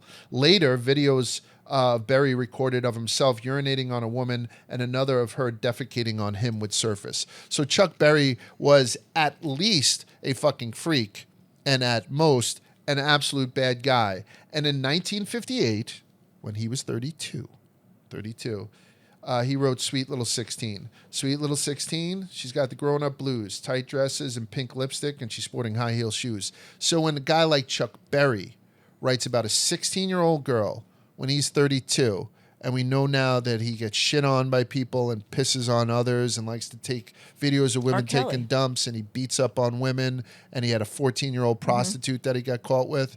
That's smoke and fire, don't you think? Oh, yeah. I won't be able to listen to Sweet Little 16 anymore. No fucking way. Johnny B. Goods is only. Yeah. That's all. Yeah. So he's a Johnny B. Good guy. Yes. And he wrote like 100 of the same song though. Yes. Have you ever seen that TikTok? Yeah. It's just, and then I actually did it. I went to Spotify and went to just hit play on like 100 different songs of his that he's published. Really? Literally starts the same every. Yeah. How about the fact they used him in Back to the Future? I was going to say he didn't write the song. Some white kid did, and then his band took it. Right. That was. But they call him the father of rock and roll. Michael J. No, That's Michael J. Fox. Yeah. Yeah. This is your cousin. Marvin. Listen to this, and he holds the phone up. Exactly. Yeah. And then he does the guitar solo, and then he's like, "Oh, you guys will be into that in a couple of years. Your kids will be really into that." They're gonna love that shit. Yeah. 1958, he was 32. She was Sweet Little 16. 2 years later, some guy named Johnny Burnett starts this song, You're 16. You're 16. You're beautiful, and you're mine. People play it at Sweet 16s. That's a song that sometimes dads dance with their daughters with. Burnett's ode to underage girls when he was almost 30 years old. And then Ringo Starr covered it years later and went to number 1 on some charts. When Ringo covered it, he was 33 years old. I just find it fucking creepy. I apologize. Let's talk about the Beatles for a sec before I talk. Oh, you know what? That's all I'm going to say about it. They sang about a hot 16-year-old when they're in their fucking 30s. That creeps me out. While I have you, Ringo Starr was also a fucking cocksman. They all were, right? Like they all were. The Beatles were all fucking cocksmen in their own right. You're the most successful band ever. Like you got it. You got to be. Yeah. But he was married to Daisy Duke's sister. Yes, exactly. But George Harrison, probably the quietest one that people know less about. Was he the most unattractive one? Or was John Lennon? I thought Ringo Starr was the most unattractive one, right? Yeah, Ringo kind of had a weird George look Harrison kind of was like a... Yeah. He became like one of those guys who was into like transcendental meditation and stuff. He had like a yogi who traveled with him at the end, got long hair and played like a fucking sitar. Sitar, that's right. Yeah. George Harrison. Oh. Yeah, George Harrison became like very spiritual, particularly towards the end. And Lennon was kind of ugly, John right? Lennon. Yeah. And then absolutely. McCartney just looked like one of those dolls with the big eyes when he was young, super young. Yeah, I don't think any of them were like classically handsome, but still they were panty soakers. Oh. George Harrison Well, it was the hair. Yeah, the hair. George Harrison was married to a English model. Her name was Patty Boyd. She was beautiful. Weren't a lot of songs written about her? Yeah, and Patty Boyd was kind of fed up with his philandering ways. Even though I think, and somebody can check me on this, who's listening, come back to me. I think Patty Boyd and George Harrison, when they were married, I think he wife swapped with Ronnie Wood. Somebody, yeah. From the thing. Right. But it's tough to keep track of because Patty Boyd left George Harrison because she caught George Harrison in bed with Ringo Starr's wife. Yeah, there's a weird love triangle that goes on with them. And then John Lennon was very upset about it and said that it was almost incest because the Beatles were such a tight family. Fuck John Lennon, right? She was married to Rod Weston, Eric Clapton, and before That's that, George you're burying Harrison. the lead. Less than a year later, she married one of George Harrison's closest friends, and that's fucking Eric Clapton. Yeah, she was married to him for 10 years, 79 to 89. So Patty Boyd was kind of wife swapping with Ronnie Wood, was married to George Harrison till she caught him banging Ringo Starr's wife, and then she married Eric Clapton. Yeah, pretty girl, but she's been around a little bit. But anyway, I bring it up because when he was 33, he sang the song You're 16. Only 16. This is another song. And I'm telling you, this is a chunk of time. Vibs, everybody just wrote about 16 and 17-year-old girls. This doesn't bother anybody. Maybe it's because I have a fucking daughter. This whole podcast is a waste from throwing it out. It's because I have a fucking daughter, and it drives me crazy sometimes. You know what I mean? Is maybe 16 just has like a good amount of syllables in it. It's got a fricative in it. For like writing a song. Legal then though. Well, and in a lot of places it's like 16 is the age of consent, but it's like I don't know, maybe 16 it just has like the X in it sounds good for a song, and it has the right amount of lyrics. I don't know. I'm giving them the benefit of the doubt. Like your coming out party in the 1800s was I think 15, right? That's when you were introduced to society. So 16, you've been. But this is a civilized society. We're talking about the 60s, the 70s, and the 80s. We're not talking about. We're not talking 1300s. Yeah, you're marrying no, I'm just off. saying, this is in the Game of Thrones. I'm just saying that in their mindset, maybe it was like. No, here. She was only 16. I'm going to tell you right now. I'll put you on the spot first, John. Who has the greatest voice of all time? Just one. And it doesn't, you can change your answer later on. But for right now, who do you think has the greatest, prettiest, best voice of all time? What artist? I mean, I'll just throw top of my head. Whitney Houston's very up there. Vibsy? It's great. It's a great answer. That is a good answer. Andre Bocelli was the first person to come Andre to my mind. Bocelli is a great answer. Yeah. Go ahead. Adele. I love her. Adele is a great answer. So I think the greatest voice of all time was Sam Cooke. Sam Cooke had this effortless voice that... Yeah. God damn it. The guy puts me in a fucking trance every time I listen to him. And listen, I love female voices. I think the breath control on Sinead O'Connor, particularly when she was young, was fucking astounding. Sam Cooke was something else. So he wrote this song, Only 16. She was too young to fall in love, and I was too young to know, he had said. Like, that's the whole deal. I don't know how creepy you call that or whatever. The reason I bring him up is because I love Sam Cooke. And he was gunned down in a hotel. Sam Cooke had brought a woman, they don't know if she was a prostitute or whatever, from back to her hotel. There are all these different kind of versions of the story, but whatever happened, she ran out with her clothes and his from the hotel room. And he was drugged up. He came down to the hotel lobby wearing only a sports coat and one sock. Balls out. That's all he was wearing, sports coat and one sock. The woman behind the counter in the hotel had freaked out. He was like speaking incoherently, came at her at one point. So she blew him away with a shotgun.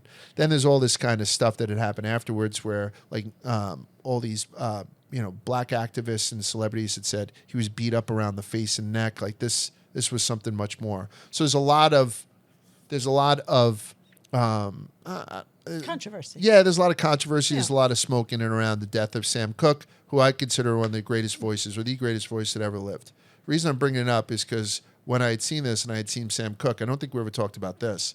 One of his guitarists was a guy by the name of Bobby Womack. And Bobby Womack showed up to Sam Cooke's funeral with Sam Cooke's wife, driving Sam Cooke's car and wearing Sam Cooke's suit. That's fucking crazy. They tried to get married, Sam Cooke's 20-year-old guitarist and Sam Cooke's widow. It was 77 days after Cooke was killed. And they said they couldn't do it because the guy wasn't 21 yet. So they had to put her off another couple of months. So they got married as soon as this kid turned 21.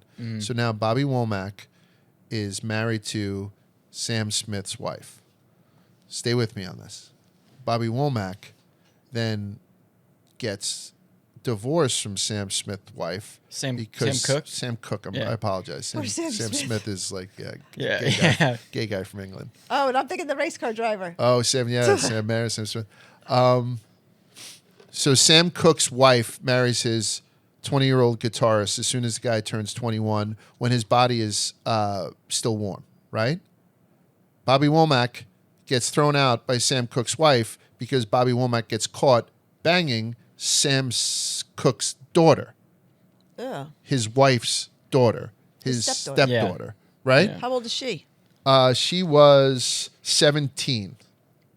And the mom, this guy's wife, caught him in bed with her daughter, Sam Cooke's daughter, and took a couple of shots at him. Missed. They never talked to each other again. The daughter never talked to her mom again. But then the daughter wound up marrying Bobby Womack's brother, Cecil. So and they formed the group Womack and Womack, which was like a little bit of an R&B group for a while. All I want to know That's is when he was in Daughter with the bed, he didn't have the dad's clothes on still, right? I don't know. Driving the car, wearing the Wearing suit, taking the shoes. wife to the funeral, marries the wife, bangs his daughter, gets thrown out of the house, That's and then the bad. daughter who he bangs married his brother. Cecil. Cecil. Only good character in this whole Isn't story. that a fucking thing? And the last thing, Womack had another brother, Harry, who was fatally stabbed in the neck with a steak knife by his girlfriend, Patricia Wilson, in a jealous rage. She had found another woman's clothes in a room where Harry was staying. This was at Bobby Womack's house. So Harry was staying at Bobby Womack's house, and this, jealous girlfriend finds clothes in a room, stabs him in the neck with a steak knife, and kills him. And it winds up the woman's clothes was somebody else that Bobby was banging, and he banged in his brother's room. Fucking awesome. Wow. It's awesome. That Yeah. so I know it's tough to kind of get that timeline. I'm throwing out a lot of fucking timelines between the Wymans and the Sam Cooke. But look it up. Look up Bobby Womack when you get a chance alongside Sam Cooke, and it's fascinating shit. My Sharona by the Knack. Anybody know it?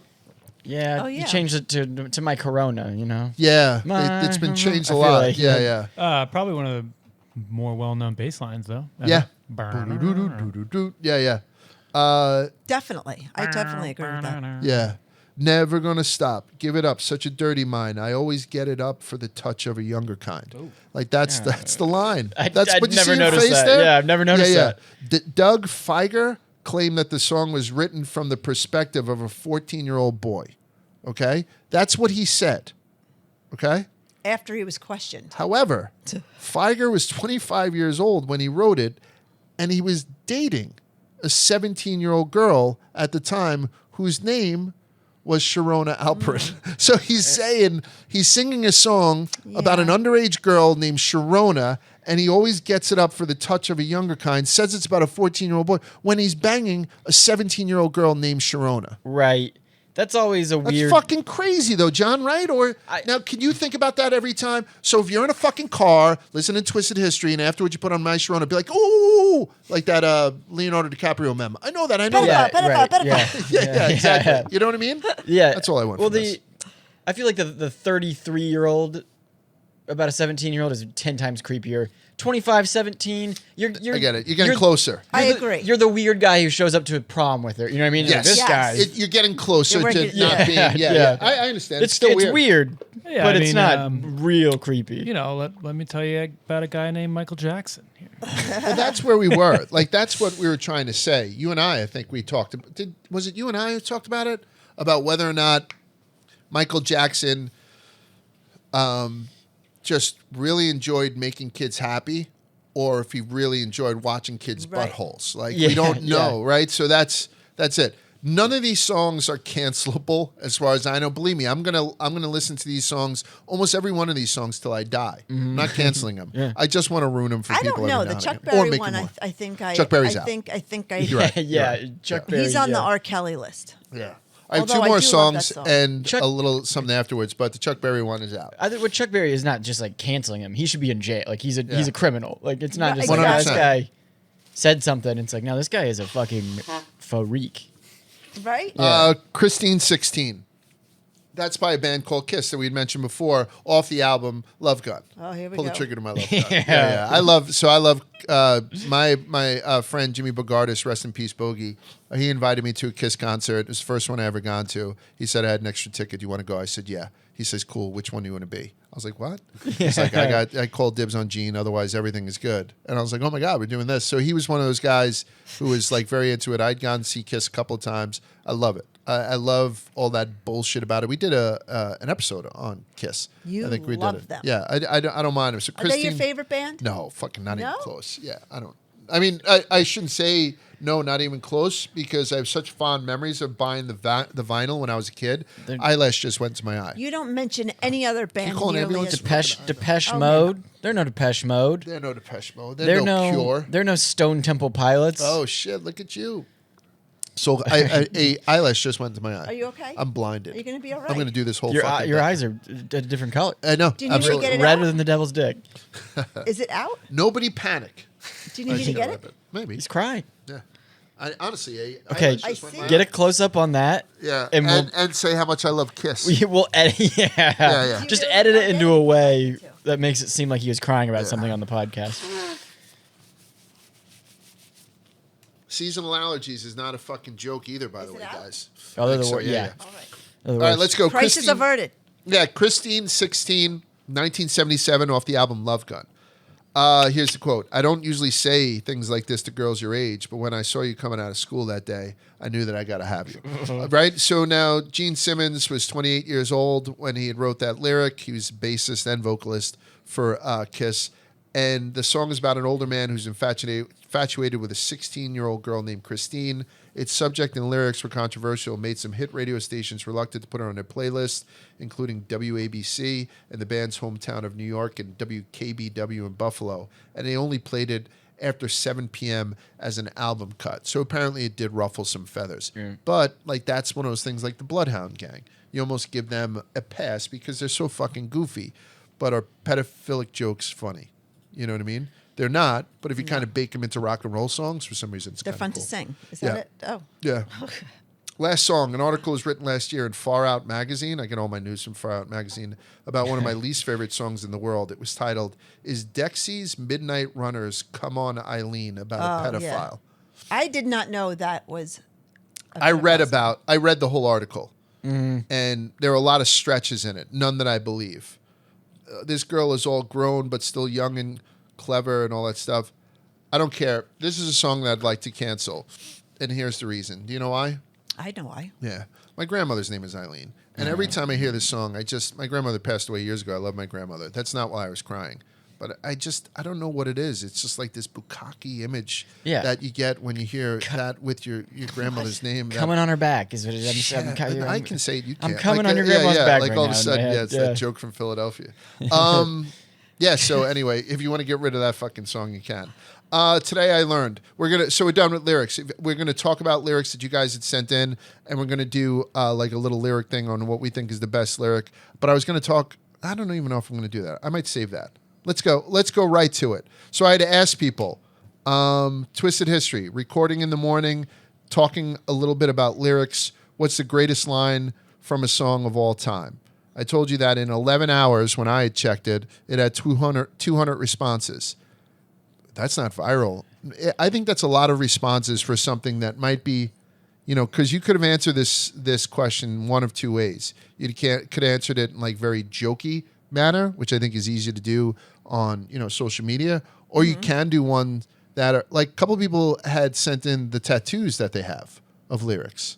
Oh, really? Yeah, people had just taken a picture of the tattoo, and they sent it in, like so people feel very strongly about it. Oh, I and don't it doubt wasn't it. like the tattoo wasn't even like for like smack my bitch up. It was like real deal tattoos. So people feel very strongly about song lyrics, and people also like to joke around. I'll read a couple, right? One guy said, just put this in. His name is Foreign Family Barbecue. I've seen a million faces. That's all he wrote. And I rocked them all. Right, Like, yeah, exactly. like I seen a million faces. And That I would be think a it's kind fun of cool. one. Like start it and Yeah. have someone finish it. A guy that I know, Nas Sarcasm. I'm growing older, but not up. My metabolic rate is pleasantly stuck. Let those winds of time blow over my head. And this is the line that I like. It's a Jimmy Buffett line from something called Growing Older, But Not Up. I'd rather die while I'm living than live while I'm dead. That's a cool one. I've Like, heard you know that what I'm one saying? before. Uh-huh. Yeah. So that was from NASCAR's Chasm. A guy named John said, he put, like, a lot of people had thrown in a lot of T-Pain lyrics, right? Yeah. Wisconsin, rhyming that. A lot of people like that. That's the one that was sent in She made ad drinks. nauseum. Put you in a mansion somewhere in Wisconsin. Yeah. Like, and people are like, he rhymed mansion in Wisconsin. That's genius. Yeah. I tend to agree. Well, Yeah. But I yeah. got it like 10 times. And T-Pain does like a Wisconsin fest now. Oh, does he? He like has a festival around that lyric. Really? Yeah. Also, that's there's we made drinks, we drank them and got drunk or something like that. That was Doug's. Coach Doug's, I think, sent that in. Yeah. Coach T-Pain, Doug's. some simple lines, but Someone was talking about, I don't remember where I heard it And recently made drinks. this We week, drank them. We got drunk. yeah. but they were talking because of everything in like Milwaukee and stuff. And it's like, there's a lot of drinking going on. So drink Wisconsinably. I was like, oh, that's That's good. cool. Yeah. That's a good one. Milwaukee, we did the rundown yesterday, Jeff and I, and Grinder hits. Was it Milwaukee? Yeah, that's where the Grinder hits went through the roof during the Republican National Convention. So a lot of people having gay sex in and around Milwaukee. Good So for them. enjoy yourselves. Be careful. Consensual. Make sure there's some consent. But, 2 holes in a heartbeat. That's all I need. A lot of people sent in real G's move in Thanks. silence like lasagna. I appreciate No, you fucking love my life. Real G's move in silence like lasagna. Lil Wayne, Wheezy, F Baby. Yeah. Yeah, that's a Move in I silence. like It's rap some lyrics. connection to Arian Foster, too, because a lot of people had tagged Arian. So maybe, who I love, the guy from I know you do. Macrodosing. Yeah. Even though I think he named his top 50 white people in the world, and I wasn't even an honorable mention. That's Something like sad. that. Yeah. Dagger to the heart. That's okay. I don't know. He's one of my top 5 favorite black dudes. But no pressure. Fucking asshole. But yeah, real G's move in silence like lasagna. I like that one. I don't That's mind it. smooth. Yeah. Ashley to Classy. I got blood on my hands and there's no remorse. I got blood on my dick because I fucked a corpse. Oh, By DMX. that's so colorful. That's DMX. DMX. I'd X never gonna guessed give it to that. you. Yeah. Right? I don't remember that being in there. I just Some remember of the his dog were barking. Like pretty "Ow, dark. ow." Doesn't surprise me. Yeah. Oh, this one is from Meatloaf. Oh. We were doubly blessed because we were barely 17. We Yeah. were barely 17. And we were though, barely so- dressed, meaning we were young and we were naked and we were doubly What were they blessed. I doing? never noticed that. Eee, what's up? Hello, darkness, my old friend. I come to talk to you again. Yes. So Dave Paris sent the first one in. Frank's Burner sent it in, which is good. Hello, darkness, my friend. I come to talk to you again. Mm-hmm. And then he also put in, I go to parties sometimes until 4. It's hard to leave when you can't find the door. That's a good line. Life's been good to me, right? Yeah. Is it Joe Good Walsh? to me. Joe Yeah, Jackson? Joe Walsh. Joe Walsh, yeah. Yeah. I apologize. And then Hello, darkness, my old friend is obviously the Disturbed, right? Sucking I'm on gonna chili go dogs. with, Simon and Yeah, a lot of people Garfunkel. put that in there. Sucking on chili dogs outside the yeah. Tasty Freeze. Freezy That's- Freeze. Do you know what a Tasty Oh. Freeze is? It's an ice cream place, I assume. Oh, no, but I mean, was it big in Indiana? Like, is Oh, it like no, the Dairy Queen of Indiana? Not that I know it. Dairy Queen was ours. Maybe down. He's from Seymour, Indiana. So Okay. maybe down south there's like Tasty Seymour. Freezes. Because I know he used to say, like, dribble off those Bobby Brooks. And I didn't know Bobby Brooks were jeans. Yeah. What a good vision. Dribble them off. Dribble What off a- those Bobby Brooks. Let me Yeah, do you what could I have just feel said or take them off. Yeah. But he said dribble them off, baby. Fucking kook. Dylan sent in, I want to give you every inch of my love from Whole Lot of Love. I want to give you every inch of my love. Sometimes there's not a lot of inches, but you want to give somebody every inch of it. That's right. I think that's special. You know what I mean? It's awful. Yeah. Fred McNulty, at 7 p.m., a main hatchway caved in. He said, fellas, it's been good to know you. Oh, I put that in because that's fucking Wreck of the Edmund Fitzgerald Yeah.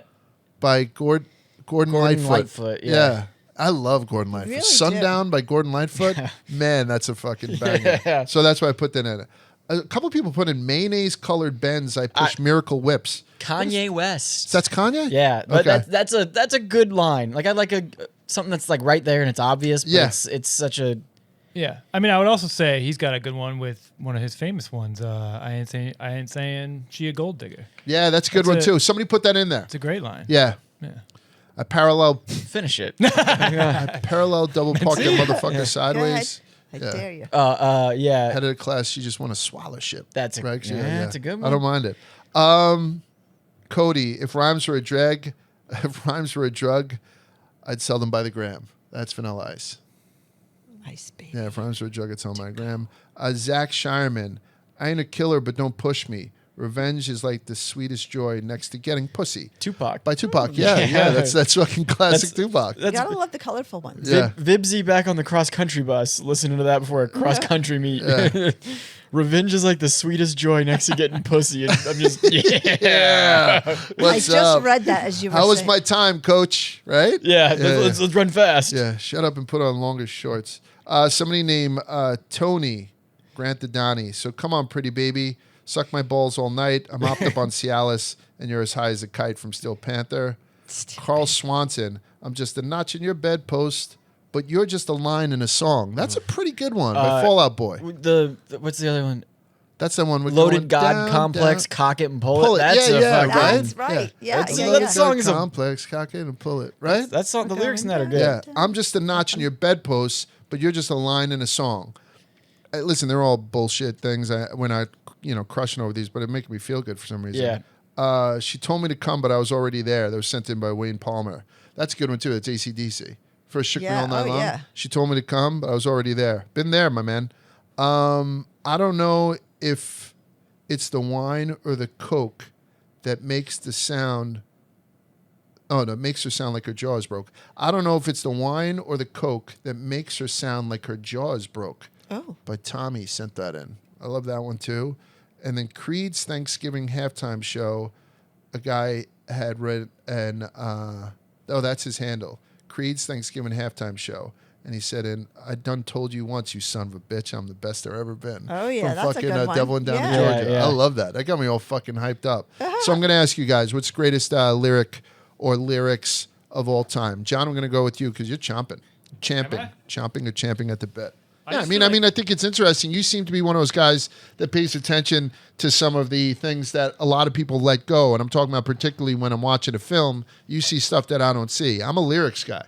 I love lyrics. Yeah. Like going into them. So I just chose very different stuff, like what kind of I remembered from my childhood a little bit. But okay, I'm gonna start with Everlast, What It's Like. Oh, really? Great song. Yeah. God forbid I have to walk a mile in his shoes. Yeah. But like all the lyrics in that song, It's good. Yeah. It's a good great. song. It is a Yeah. good one. Wake up to hear the news. That's not. I'm thinking Foo Fighters. Why am I thinking Everlast Foo was Fighters? the lead singer of House of Pain. Jump around. Yeah. And so on one of his solo albums, he had a very popular song. Man, you don't know what For it's your pants. like. What it's like. Yeah. You don't know what it's like to have to choose. Rob your mother for somebody's pants. Oh yeah, rob your mother for the ends, right? But no, that's a good one, and he tells it like a story. Yeah. It's basically it's like very timeless. It's about, unfortunately, like inner city shootings. Yeah. This kid named Jack, right? Yeah. He used to make fat stacks on the corner Corner with with drugs. drugs. Yeah. I remember that shit. Yeah. I like it. Everybody could sing that. It's Sure, like- absolutely. all right, another one. This one's easy. Johnny Cash. I hurt myself. Oh, just see if I can believe. Yeah. Yeah, But that's- which was a cover. Trent Reznor. Yeah, Right. Nine Trent Inch has- Nails. He did a good one. Trent Reznor says he doesn't want to perform the song anymore because Johnny Cash performed it better than he ever could. Very powerful. And if you go to the Johnny Cash Museum, John, on the way out, the last stop in the rotation is the throne from that video, and they just keep playing "Hurt" over and over again. It's very, very powerful, especially with his wife. Yeah. like crying behind him and stuff. Like, it's a fucking powerful video. So Crazy. yeah, I love that one. Couple more. This one's kind of funny and random. Blink-182. It's just the way he sings this. Remember the time I spilled the cup of apple juice. Yeah. I can only picture Roan singing it. Tell mom. Yes, stop. yeah, that's Right? exactly right. What is When Roan that's puts good. on his little skull cap and he's Yeah. like, I thought you were gonna say the Blink-182 one where he's like, Grandpa ate 7 fucking hot dogs or something. You know what I mean? It's like, They have a few good. They do, for yeah. sure. Some Yeah. good ones. I kind of skipped over some Eminem ones that were good, but he's just a lyricist. Yeah. You'll like this one. One of my favorites, Beck. He's got some great ones. But Yeah. I just love that Yeah. opening. And the time of chimpanzees, I was a monkey. Yeah. He does have some good shit. Beck is the man. The plastic eyeballs. Yeah. Loser. Yeah. Yeah.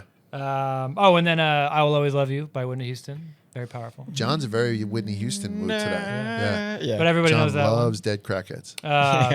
Fuck the Police, NWA. Police. Great opening. I was big about openings. I don't know if you guys are Oh, catching yeah. that.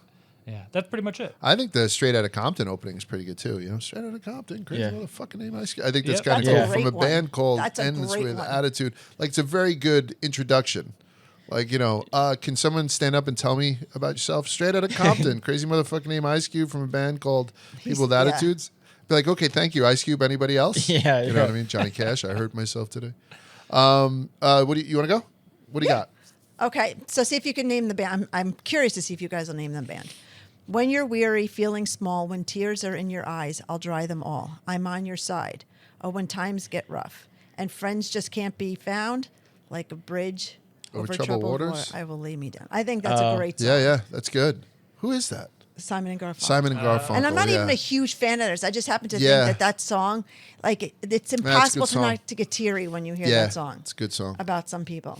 I want to hear you sing these because I know you Oh, have no. legendary. No. That I'm here, right? What's karaoke? No. No. We're not going there, No, John. no. You're supposed to be my friend, We John. need ratings on this pod. Yeah, yeah. No, you're not going to get them from any singer.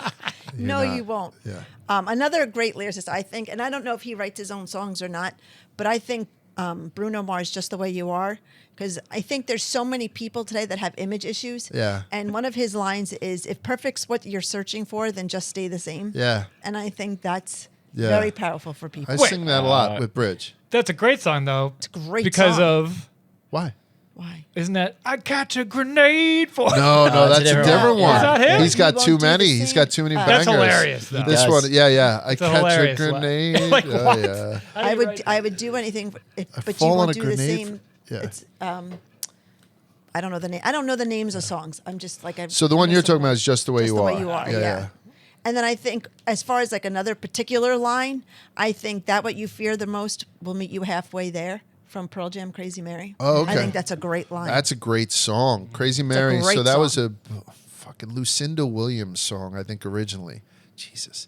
I don't know, it just says Lucinda song Williams by was Pearl dying Jam. of cancer, and Oh, so right, Pearl right. Jam recorded it on a album called shit. I can't remember. It was written by somebody named Victoria Ann Williams. Okay, yeah, Victoria Ann Williams. I thought it Yep. was Lucinda Williams. I apologize.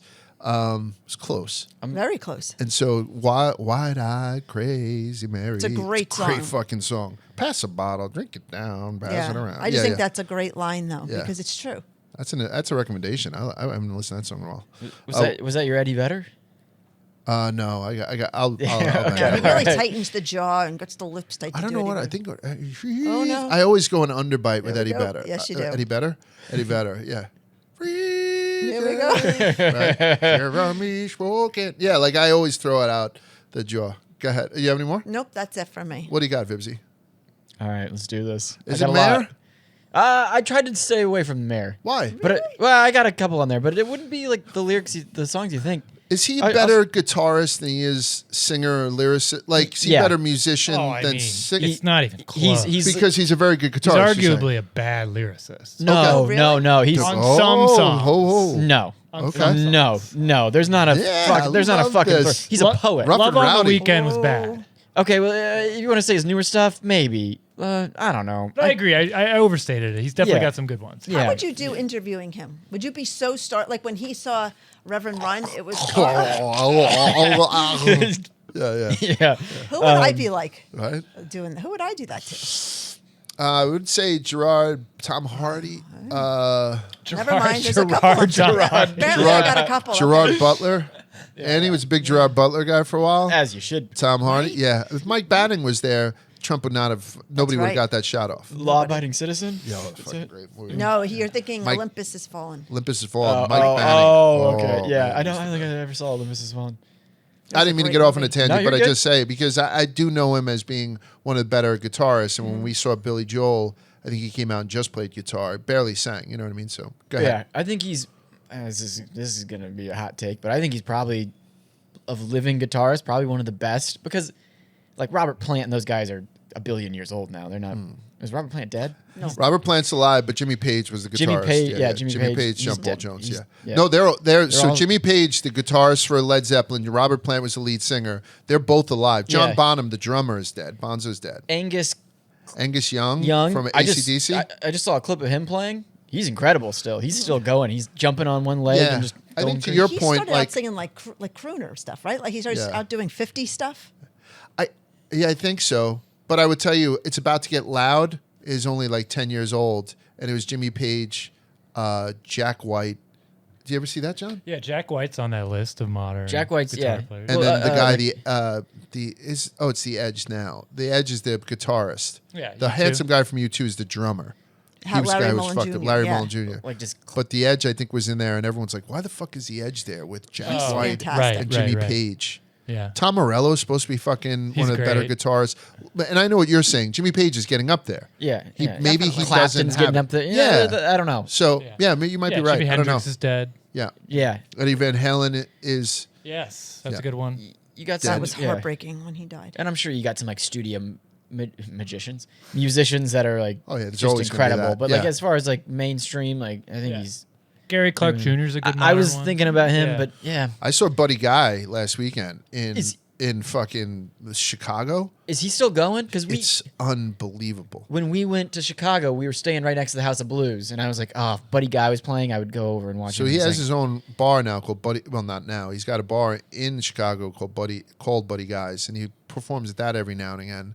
But he came out and huge stage, because for the street race, right? Yeah. So the Chainsmokers were coming on that night on the same stage. He didn't open up for them. He kind of headlined the day show. And then the Black Keys and the Chainsmokers did the night show. And I didn't know much about Buddy Guy except that he was like, legendary 80-something-year-old blues man. Man, he was awesome. Me and Spider were sitting there. He did Cheaper to Keeper is the name of the song. Great lyrics in that one too. And he puts his guitar on the speaker. So it's going to have, no matter what you touch it with, it's going to have that feedback back. And he played it with a drumstick. It was cool. It was very, then he played it with a towel. 80 some odd, like I think 86 or something. He's old, yeah. And he brought his son out, and his son is also a shredder. So I can understand you saying, but mainstream guitarists that people would know. Mayer. What's that? Yeah, Mayer's. I think him doing the shows with the Grateful Dead have boosted his guitar cred. Because, I mean, when you make Your Body is a Wonderland and Daughters, people are like, this guy's just a pop. I used to hate John Mayer. I thought he was I thought he was a pussy. That's kind of what I meant. Right. Until his blues album. Continuum. But Continuum was like whoa, this guy can play. Yeah. And then I went to a concert. I got dragged there by the girl I was dating, and we went to people, and I was like, this guy fucks. Because he did a bunch of like just guitar solos, and I was like, oh shit, like this guy can play. He played like Ain't No Sunshine When She's Gone, and it was just right. That's I awesome. was like, oh, this rule, and it was just there's like a 5-minute guitar solo in it. The live LA album that came out years ago. But, Where the Light Is. Yeah, so good. He has his own channel on Sirius. He just got his own Sirius XM channel. Yeah. I think I listened to it recently. It was so good. It was the so channel good. was good. Yeah, he doesn't just play his stuff. Obviously, right. He's like, no, I want he you to talks listen about to what he's going to play, and for some reason, it's really compelling. He kind of reminds me of like a Tom Petty, where they're just like they just know so much about music, and they're just like so into the music industry that they just have so much knowledge on. It's like on good everything. deep cuts too. Yeah, And he appreciates other artists, I find. Like, Yes. I love that. Like, I love when We're blowing him way too performs. much. This is we're we're blowing getting him out of way control too here, much. I was guys. about to mention. I think he paid for like Bob Saget's funeral or something like that, right? Yeah, Didn't he he shipped the body or some shit No, like he that? picked up his car from the airport. Yeah, and Something like drove that. it across the with country. Jeff Ross. Yeah. Yeah. So, all right, you're not picking any lyrics Well, from him. I'll say half as much ain't, or twice as much ain't twice as good. That's one where it's just like fuck. Like, Okay. Yeah. You can't sustain like one half could. Yeah, It's like, yeah. But it don't come often and it don't stay long. Where's that from? Happiness. It's talking about. It's from. It's Who John. and what? It's John Mayer Oh, on the it's way John Mayer. on the way Okay. home. Okay. And then you get forever, but nobody at all. Life ain't short, but it sure is small. You get forever, but nobody at all. Really? Oh, and that's on his newer stuff. So fuck you, John, saying he's lost it. Yeah. Yeah. But- Fuck you. But I didn't take anything off Go Continuum. rough and There's- rowdy. whenever I was younger, there was a line, I survive on the breath you're finished with. I was like, that man's getting pussy off that Wow. line. Yeah. So that's John Mayer. But I got the Eagles, Take It Easy. Don't let the sound of your own wheels drive you crazy. Oh yeah. That one. Oh, yeah, I like Yeah, that. that's good. That's a good line. It's a great song. Yeah. It's hard. Ann and I were talking about this in the hallway. It's like, is it the song that's great? It's hard to find like one individual lyric. Right. When, Yeah. yeah. Yeah. Already Gone. So oftentimes it happens. We live our life in chains, never knowing we have the key. The Eagles. That's a good one. That That's is a good, very too. good Yeah. one. Against the Wind, Bob Seger. Wish I didn't know now what I didn't know then. Oh. Right. Good one. Oh. Overthinking. That'll. Yeah. Bob Seger's great. That's Twisted History. Yeah. I wish I didn't know now. Whisper by the Yin Yang Twins.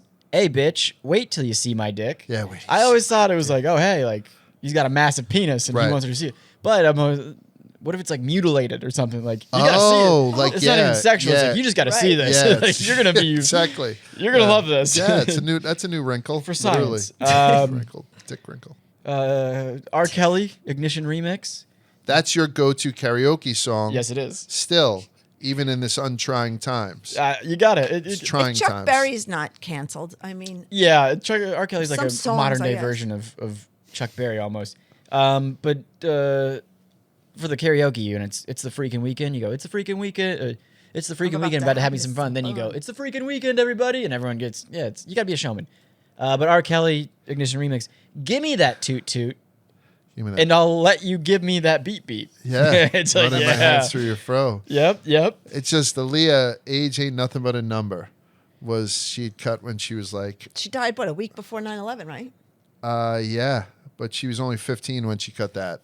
Age ain't nothing but a number. Aaliyah, I was going to put it on the list. Yeah. She made a song called Age Ain't Nothing But a Number when she was 15 and R. Kelly was actively pissing on her. You know what I mean? Yeah. Before she died in a plane crash. Go ahead. Do you guys know who Jeff Buckley is? Of course, yeah. Yeah. Lover, you should have come over. Bunch of good lines in that. Right. But too young to hold on and too old to just break free and run. Really? Oh yeah. Really? That's where I am right now. Yeah. I mean, but I'm like 19 listening to that. And I'm like, I get that. Yeah. So deep. Yeah. This is my last one, I think. But Red Hot Chili Peppers, this is like 20-year-old Vibs thinking this is deep. A lot of their lyrics, you're like, that's deep as fuck. I got a bad disease, but from my brain is where I bleed. I was like, oh, yeah. That's good shit. Yeah. A lot of people put in the Everlong lyrics. Yeah. That's what I was thinking of for whatever Foo you Fighters said. has a lot of good ones. I like I Made know You which Come one. Clean in a Dirty Dress. I love that fucking song. I mean, Yeah. I love that. So that's from DOA, right? Made you come clean, promises kept in check. Yeah. And Heart to heart. yes. Is that DOA? Yeah. I bet I could guess one of your Take favorite a lines good from a hard song look. and who the artist But is. Made You Come Clean in a Dirty Dress. Reminds you if we were like at a wedding or something, where like, she's in a dress, she's all dirty, and then you're just driving home like your dad's Land Cruiser or something. Like, you know what I'm saying? Like it's one of those things. All right? I don't know what it is. It just kind of gets me with that. It's a great song. It's a great fucking song, yeah. I bet I can guess one of yours. Go ahead. Do you have a list that you can compare Nope. to? Oh, is one of yours a Mike Doty song? No, I don't have a Doty You on do? there. No, what is it? You love to drink the fuel right straight from Oh your yeah, I lighter. like to drink the fuel straight from your lighter. Yeah, that was You That's love Rising that line. Sign. Yeah, right? I That's do not love soul that. coughing. That's Mike That's Doty himself. Yeah, Rising Sign is Doty. That's What hard else to get do I out like? too. That's like a tongue twister. Yeah. There's a song from My Fair Lady. That's how fucking old this song is. And it's been redone by a bunch of people, crooners mainly. I think Harry Connick does a very, very good job with it. But it's called On the Street Where You Live. It's a great song. And it's my favorite love song of all time.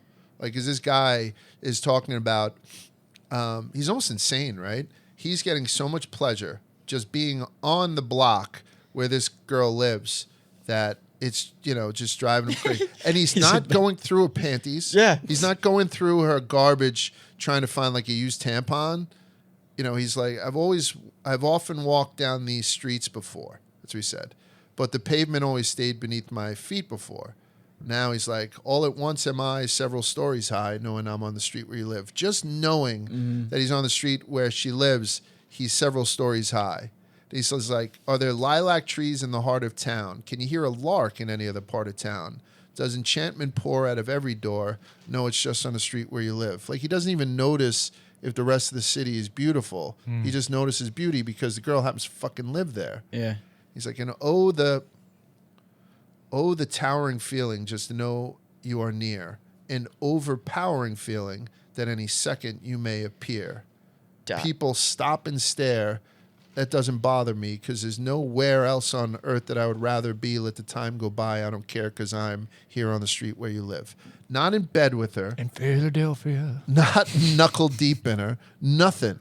He's just on a fucking block, and that's made him cross-eyed crazy enough. And I don't know. I think that's an extraordinary fucking, right? Like that whole song. Yeah. It's from My Fair Lady. I don't even know the gentleman who wrote it. I just know that so many people do good. But Harry Connick's version of it is, so when we go to Arturo's and the piano player's there, it's the first thing he cues up when he sees me.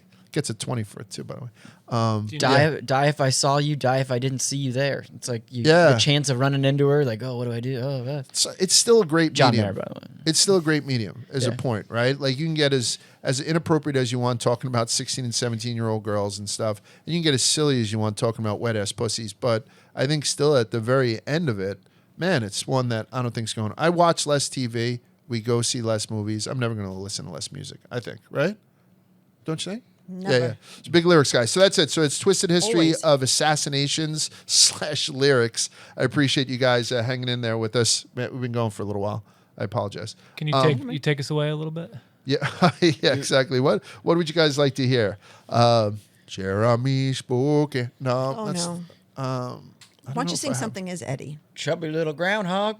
Yeah, yeah. Eddie. You know what? Sing a little Ronnie Millsap.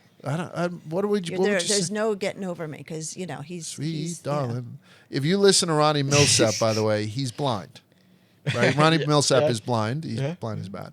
We contemplate this a lot at night. He has a song called "There's No Getting Over Me." It's one of the cockiest fucking songs. He's like, or did it, right? There, I'll be the bill you forgot to pay. I'll be the reason that you tell your friends no.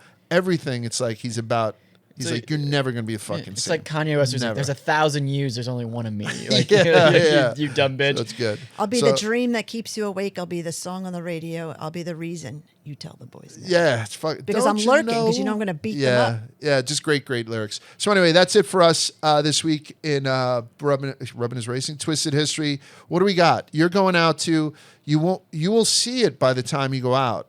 Yep. Rat Race will be dropped. The Chicago season should be dropped, right? Because you're going out to Chicago to do like a watch party. Thursday the 25th is when the Rat Race comes out, and we're doing a watch party the 24th. So that's around the time where this is dropping, so you'll be able to catch Rat Race. It's Clemmer's new project that Vibs has been intimate with, so tune into that. You're a very strong contender, not only in that, but any reality shows we do. But you are a strong contender in the other one that I was thinking Field Day too. You were a strong contender. Field Day, yeah. Vibs gets very like we're Team doing Vibsy merch going. We're doing LARPing right? next week, and you're going. I bow to no man. Mm-hmm. I'm watching. I'm watching all the old medieval shit, so I can just talk like that. Yeah. I'm Like the the Ren Highlander. Fest, that's coming up soon. Yeah, you should go to a Renaissance Fest. Festival. I went to one of those, and we saw the jousting knight get hit and then carted off in his armor in an ambulance. It was crazy. Oh my God. Smoked turkey legs though.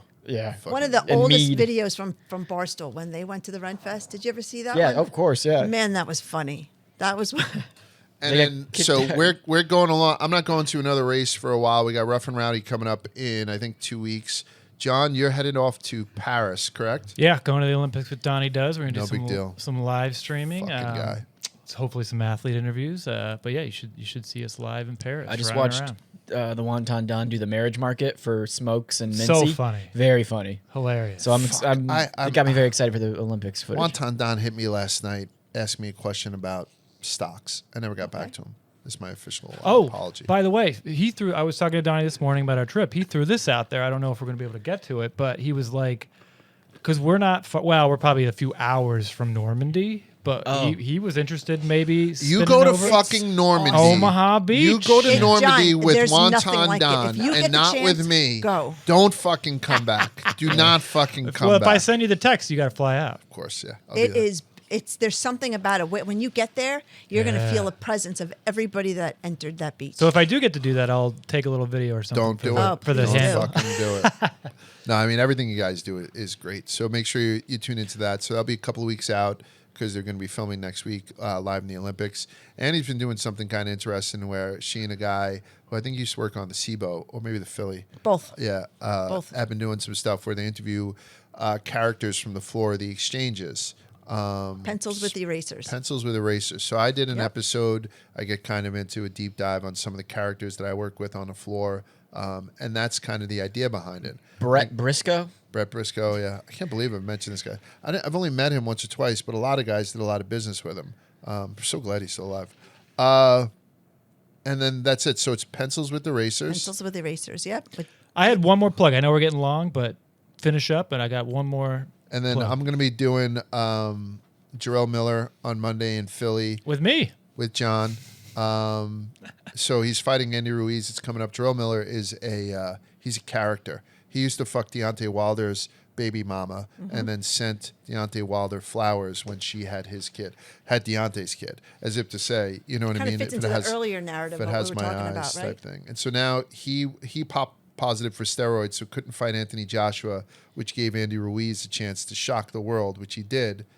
And now Andy Ruiz is fighting Jarrell Miller, the guy who basically gave him a chance by testing positive for steroids. And then I also got John Gotti's grandson in a couple weeks, but we can talk about that whenever. Yeah, we'll follow you got the boxing stuff, so Barstool Boxing. Yeah, so Jake You Paul guys this have the weekend. boxing stuff. Yeah, Jake Paul this weekend versus Platinum Mike Perry with Amanda Serrano and whatnot on the undercard, so everything is good with that. And this is Twisted History. Follow us on all socials. He's got one more. Oh, I apologize. No, all good. I know we're getting That's long. I should have talked about this before. Go as long as you want. I don't give a It's fuck. kind of cool. So my uncle, his name is Peter Adams. He's actually a professor at Old Dominion University, and he's an author. So he has a couple books for history buffs. One of them's called The Bowery Boys, which is basically about the gangs in New York and like that whole era and time, which is obviously the Scorsese movie too. I don't know if we've talked about that before, but it is a cool time period. I think we've touched on it, but yeah. It'd be great to cover it. The 5 points and I everything. bet that would make a great It's a movie. great one, yeah. Yeah. Right? Well, it is. Gangs in New York.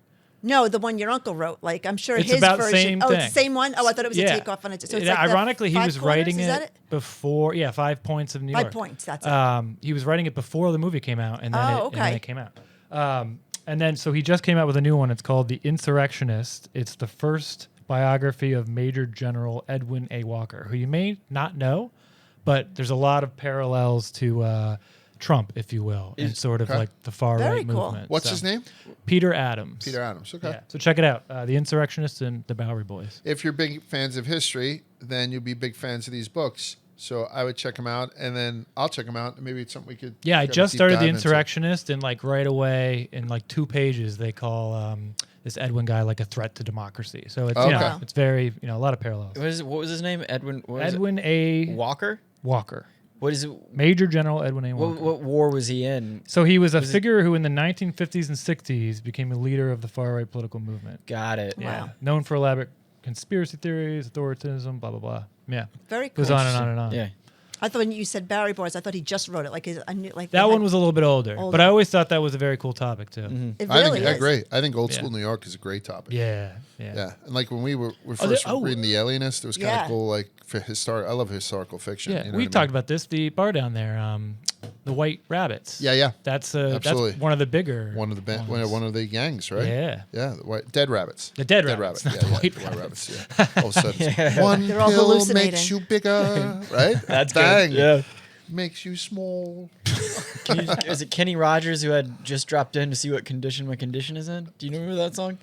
Fuck, I do know that dropped in. line. That's not See Kenny though. what- I don't think so. That's What a great is it? song, Give me though. the line. Kenny Rogers sang a lot about cheating on girls. Everything was about Yeah, he either did. fucking He- somebody right. else's wife or fucking around. Are with you his sure wife. it's not Kenny Rogers? Because he was like a weird like psychedelic guy before he became a country singer. Right. Yeah. Sung by Kenny Rogers in the first edition. Are you fucking That- kidding? Wow. me? Yeah, he was like- Give it to me. Bibsy Yeah. from the. Oh, you don't know that song? You don't listen to that? That felt good. Look at the disappointment. Yeah, yeah. I've been waiting for that Yeah, moment. yeah. He does is daytime so friends crazy. and nighttime lovers, Nighttime right? friends and nighttime lovers. What's the name of that song? Is it just dropped in? Just dropped in. Yeah. I must know it. Yeah. have The to, music right? video is crazy. He looks like a hippie. Alrighty, guys. So we've kept you guys. Is it? Looks like a serial killer. Yeah, that Yeah. stinks. So Look at him. Are we in hour 2 and 3? Oh Jesus! 2:42 on the record. Yeah. Yeah. Hey, enjoy. All righty, guys. Put it on, I enjoy the road hope trip. you guys enjoyed this. We'll be back to fuck around with you guys as soon as possible. Oh, and you know what? We're still in the wind with Twisted History Barstool Breakfast. I'll wait till you get Oh, back. yeah. Because we'll do it in that room. Oh, yeah. You'll sit in, right? Yeah. Yeah. That'd be So a we'll fun do it one. in that room and the radio room. I think Willie's going to come. Yeah. Get Francis, That'd be a lot of Patty, Jet Ski, Za will definitely Annie, come. you. We'll see if we can get Za here. Jet ski will definitely be down. Yeah, and we'll just drink and eat, and Yeah. we'll just tape it as if it's an episode of Twisted History. We'll just hang out for a couple hours and talk about what happened to breakfast and catch up with everybody. Gentleman's Friday was a huge morale boost back in the day. you Was. know? So Yeah. much fun. We'll get Lisa to come in. And it's Lisa so will much definitely more come for laid that. back than the booze content that they do now. Like everyone is sort of like, I realize it's like a reoccurring thing that whatever booze content we have now, people do it until they throw up. It was never Gentleman's Friday. Yeah, we just yeah. kind of used to No, hang the out only and time have anybody ever got sick was some the guy that good bought- cheeses, the the pet Scotch charity. tasting. Yeah. So I think that's what makes us gentlemen. Sets Yeah. us apart Very from the gentlemanly. boys. And you always For had a sure. designated Culture. driver. Yes, and we You always brought had a it- you dedicated and Willie driver. literally brought in a designated driver for that. Yeah, Willie and I. It was awesome. Alrighty, guys. So Helps that we he have lives that a coming half down a the mile away pipe, from and us. we will talk to you guys soon on Twisted History.